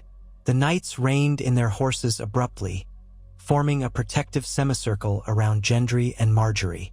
The leaves of the overhead canopy rustled, and the gloom took on a sinister aspect. "Ambush!" muttered one of the knights, drawing his sword. Before they could decide how to proceed, a shout rang out. From the forest on both sides emerged a group of men, faces obscured by scarves and leather hoods. They brandished swords and crossbows, quickly surrounding the small retinue. One of them stepped forward, tall and broad-shouldered, with a ragged cloak. He aimed a crossbow straight at Gendry. "Hand over your coin and goods," he growled, "and maybe we'll let you live." Behind him, a few of the other bandits exchanged glances. Some had ill-fitting armor, others wore mismatched attire that looked salvaged from battlefields. But their weapons were well-maintained, suggesting more than mere desperation. Margaery clenched her jaw, heart pounding. Gendry, eyes narrowed, rested a hand on the pommel of his sword. "We're carrying no great wealth," he said calmly. "Only small supplies for the journey." "Don't lie," snarled the bandit leader. "You've got Tyrell banners, fancy clothes. You're highborn. You're worth a ransom, if nothing else." His eyes flicked to Margaery. "Or a hostage." The knights tightened their circle, steel scraping as they drew swords. Margaery's pulse hammered. This group looked bigger than their own. If a fight broke out, they could be overwhelmed. But surrender would be worse. Gendry didn't hesitate. In one swift motion, he drew his sword, and his voice rang out. "You want gold? You won't find it here. I'd advise you to step aside." A tense heartbeat lingered in the air. Then the bandit leader sneered. "Kill them all. The bastard dies first." Chaos erupted. Crossbow bolts whizzed through the air, knights raised shields, and the bandits charged. Gendry spurred his horse forward, sword flashing. Margaery, unarmed save for a small dagger at her belt, backed away, trying to keep out of the melee while the Tyrell knights defended them. She caught glimpses of steel clashing, heard the screams of horses, and smelled the sharp tang of blood mingling with the forest's damp scent. One of the bandits grabbed her horse's bridle, yanking it violently. Margaery fought to keep her seat, her heart thundering in her chest. She slashed out with her dagger, catching the man across the arm. He yowled and stumbled back, releasing her mount. Another bandit lunged at her from the side, but a Tyrell knight interposed, driving a sword into the attacker's chest. Amid the chaos, Gendry fought like a man possessed. He lacked the polished moves of a tourney knight, but he had raw strength and the practiced ferocity of a smith used to hammering steel. He cleaved through one bandit's guard, knocking him to the ground. Then he wheeled around, blocking a blow aimed at his back. The ring of steel on steel echoed among the trees. Still, the bandits had numbers, and the Tyrell knights were hard-pressed.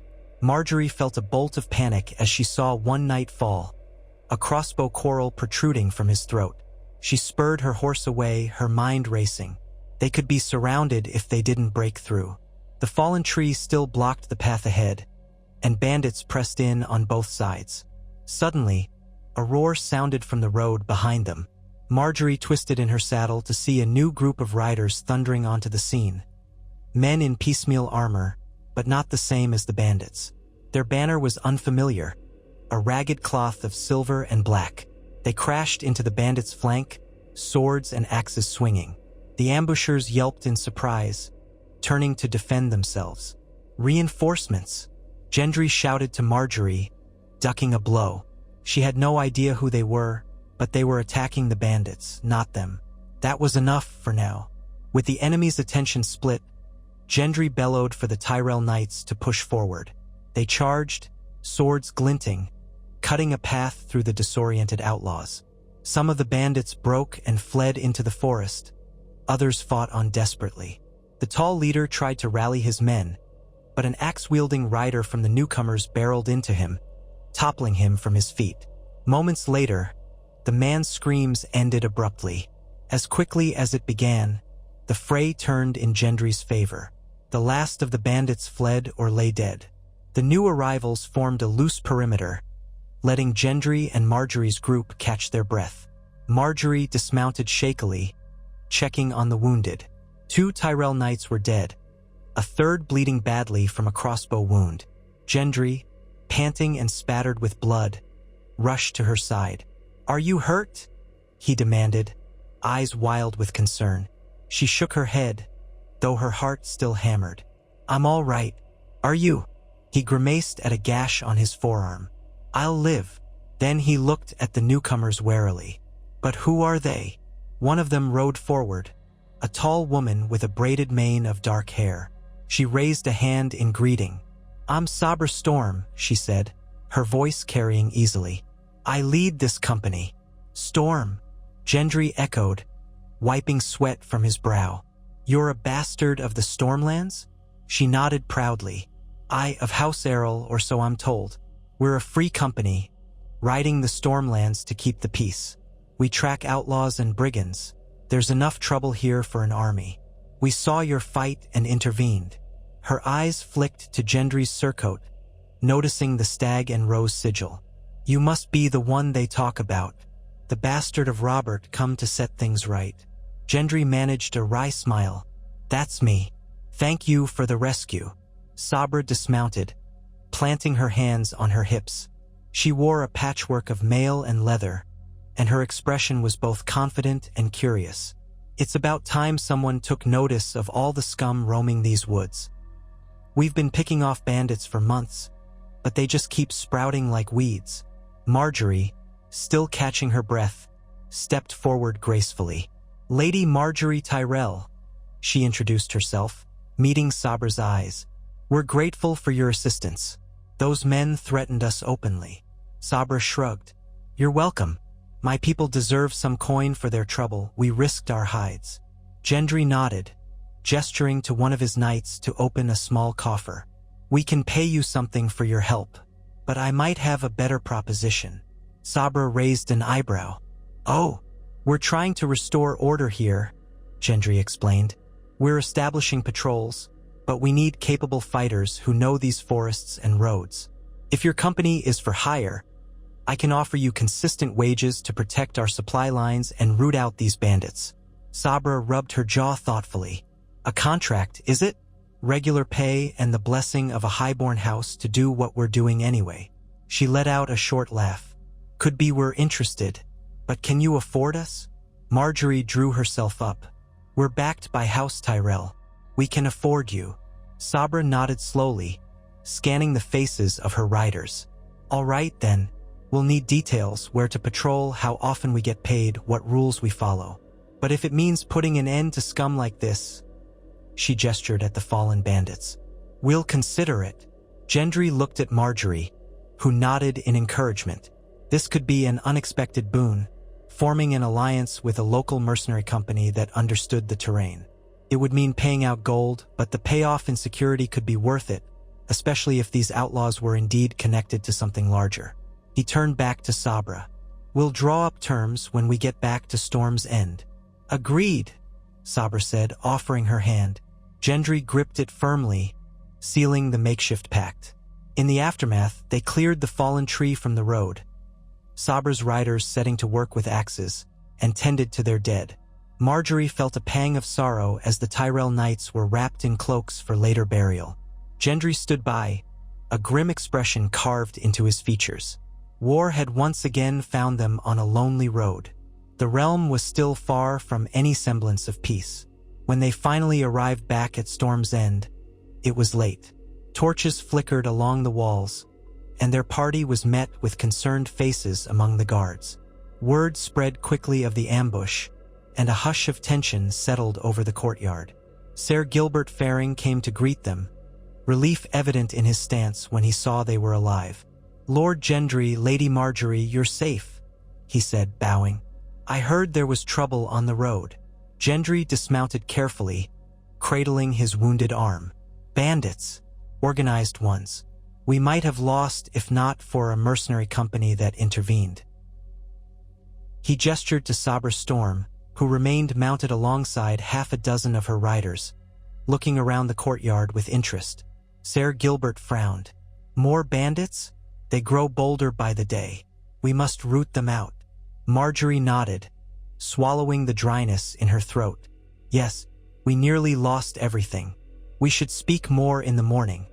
Arrange a plan to expand patrols further." Gilbert's gaze shifted to Sabra. "And these new arrivals?" Gendry took a breath. "They'll be under contract if we can come to an agreement. Additional patrols, specialized in the region's terrain. I'll need you to help finalize terms." Ser Gilbert gave a curt nod.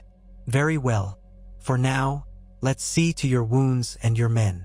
Margaery and Gendry parted ways briefly, each tending to the tasks of the night. Margaery ensured the surviving knights received care, particularly the one who had taken a crossbow bolt to the shoulder.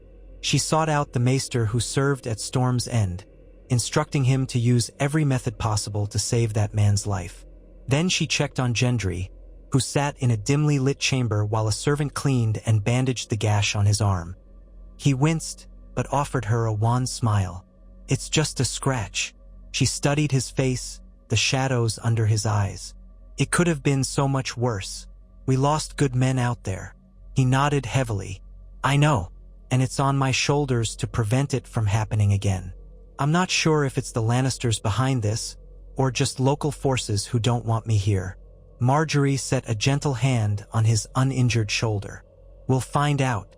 When Loras returns, he may have more information. We can't let fear paralyze us." He closed his eyes briefly, the lines of weariness etched across his brow. "You're right. We move forward." She leaned in, pressing a soft kiss to his forehead. The candlelight in the chamber caught the edges of his features, illuminating the mix of resolve and vulnerability within him. She felt a wave of protectiveness for this man who had once been a simple smith, now thrust into a vicious arena of power struggles and hidden daggers. She knew the cost if they failed. "Rest," she whispered. "We'll need our wits about us tomorrow." He nodded. The servant finished binding his arm, and Margaery helped him stand. They walked slowly toward their shared quarters, accompanied by 2 knights on watch. Outside, the wind had died, leaving the night unusually still. An eerie hush enveloped Storm's End. Within the walls, torches flickered, casting dancing shadows. It all felt precarious, like a single drop of water trembling on the edge of a leaf. When they reached their chamber, Gendry sank onto a wooden bench, his breath ragged. Every time I think we're making progress, something like this happens. I'm starting to think the realm might never settle. Margaery knelt in front of him, placing her hands gently on his knees. Westeros has known strife for so long, but we keep going. Because every road we repair, every field we replant, and every life we protect is worth it. We can't let the chaos break us. He met her eyes, gratitude stirring there.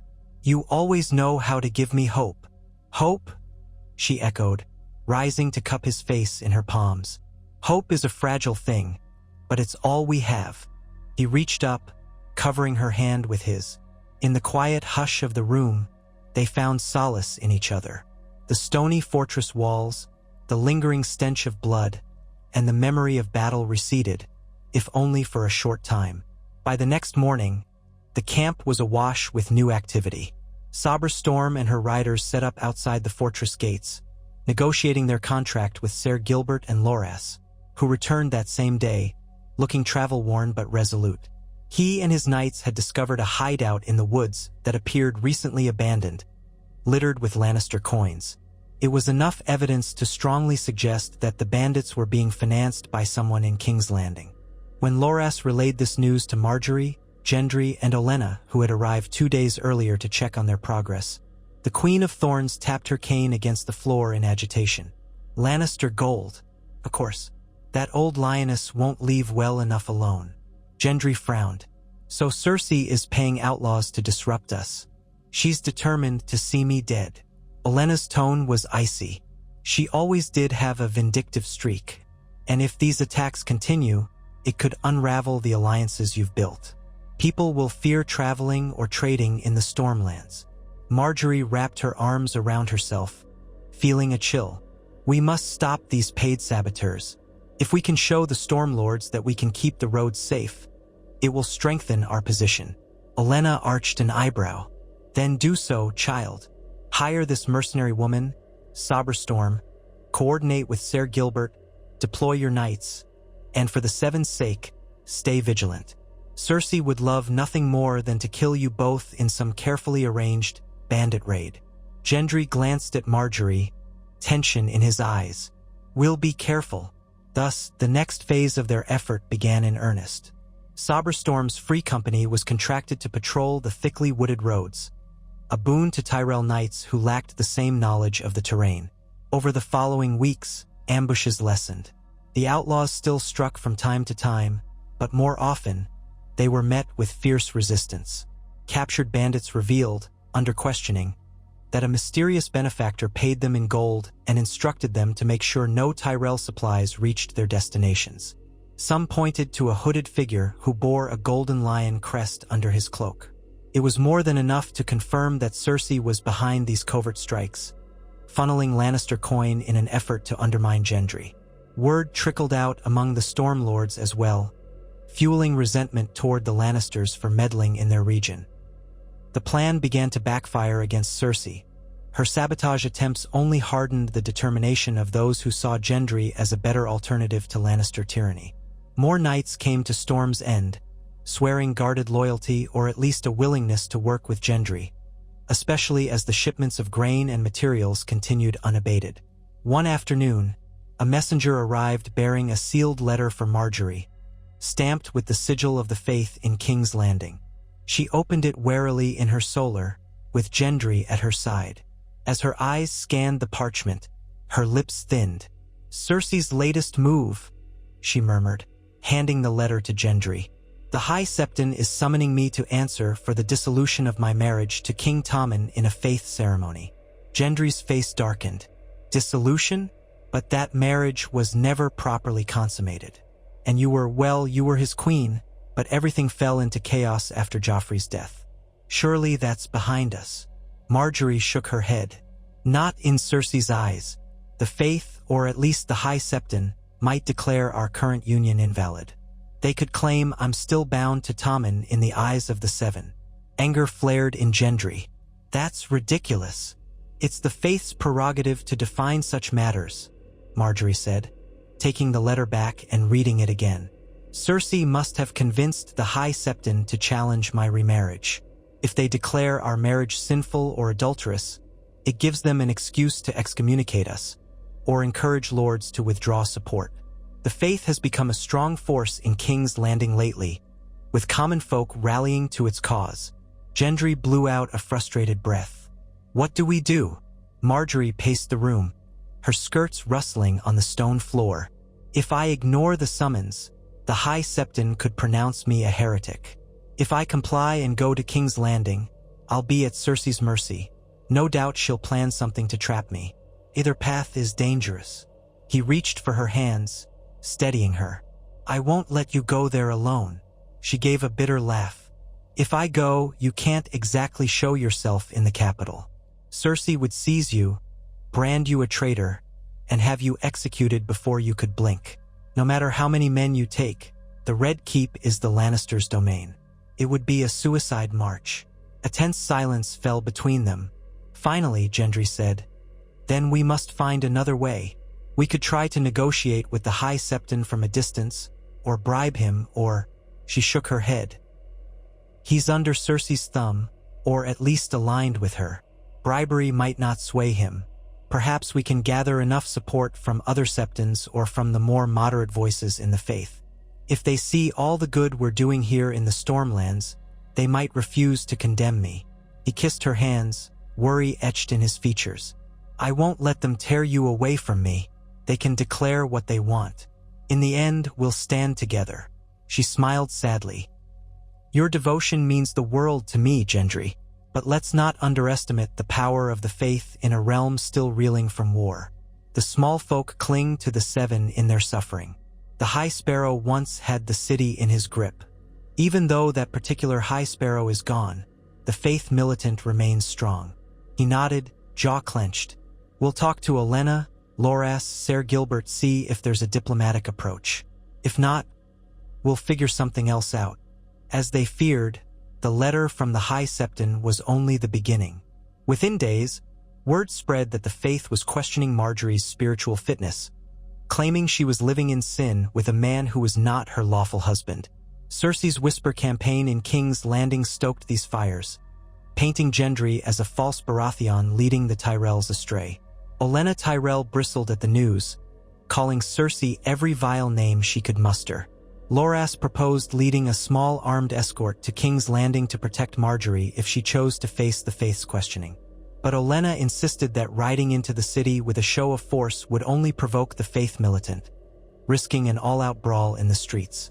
Ultimately, Margaery wrote a carefully worded letter to the High Septon, explaining that her marriage to Tommen was never consummated and was therefore annulled by mutual consent, an assertion that was, if not entirely official, at least plausible.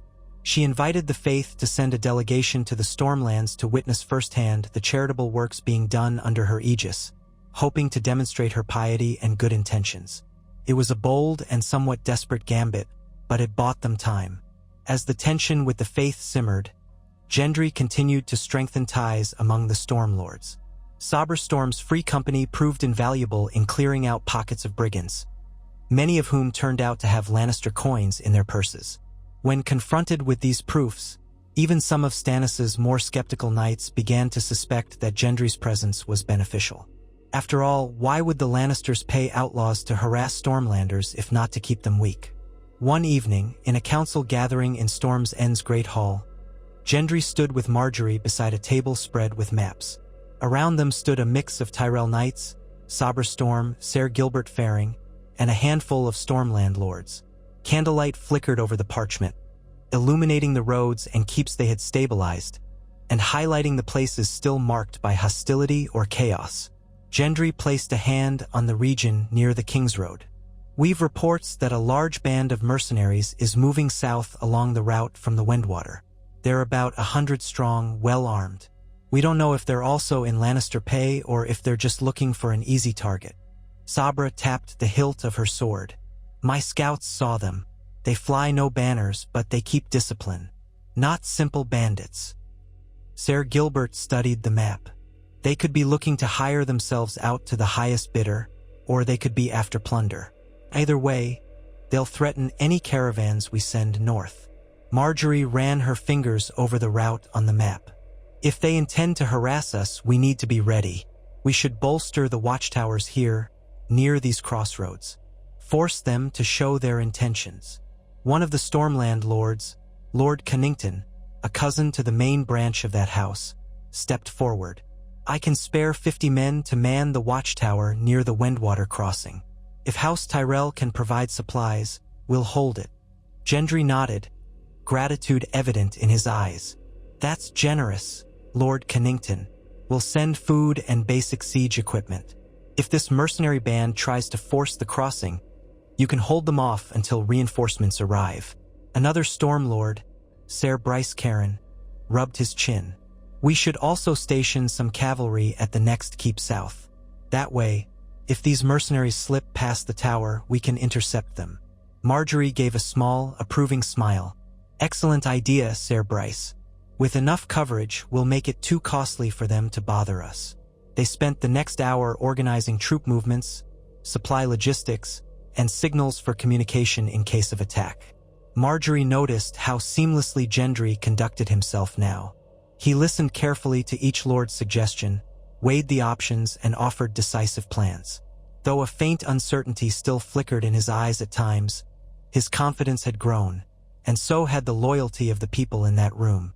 When the meeting concluded, the lords filtered out, discussing details among themselves. Margaery, Gendry, and Sabra Storm lingered over the map, finalizing the schedule for mercenary hunts. At last, Sabra clapped Gendry on the back, a gesture of comradely respect. "You're a good lad," she said, grinning. "Better than most highborn pricks I've known." He chuckled wryly. "Thanks. Coming from you, I'll take that as high praise." "This never ends," he said quietly. She turned to him, a gentle smile curving her lips. "No, it doesn't. But each step we take makes a difference." He traced the lines on the map with his fingertips, pausing over Storm's End. "Sometimes I think about how simple my life was as a smith. I had no idea what was happening above me, had no idea that my blood could bring me here. I've caused a storm of my own, haven't I?" Margaery rested her hand on his. "A healing storm, maybe. One that might wipe away old scars and let something new grow. You're part of that. We both are." He glanced at her, something tender in his eyes. "You make it sound almost poetic." She leaned closer, warmth blooming in her chest. "Hope is a form of poetry, and we must hold on to it, or else we'll drown in the chaos." He bent to brush his lips against hers, the contact gentle yet charged with the awareness of their precarious position. She deepened the kiss a fraction, letting the candlelight gild their moment of closeness. In the hush of the great hall, surrounded by the faint echoes of footsteps and voices in the corridors, they found a fleeting sanctuary in each other's presence. But beyond Storm's End's walls, winter winds gathered strength in the north. The capital seethed with political strife, and Cersei Lannister's malice simmered like a cauldron set to boil.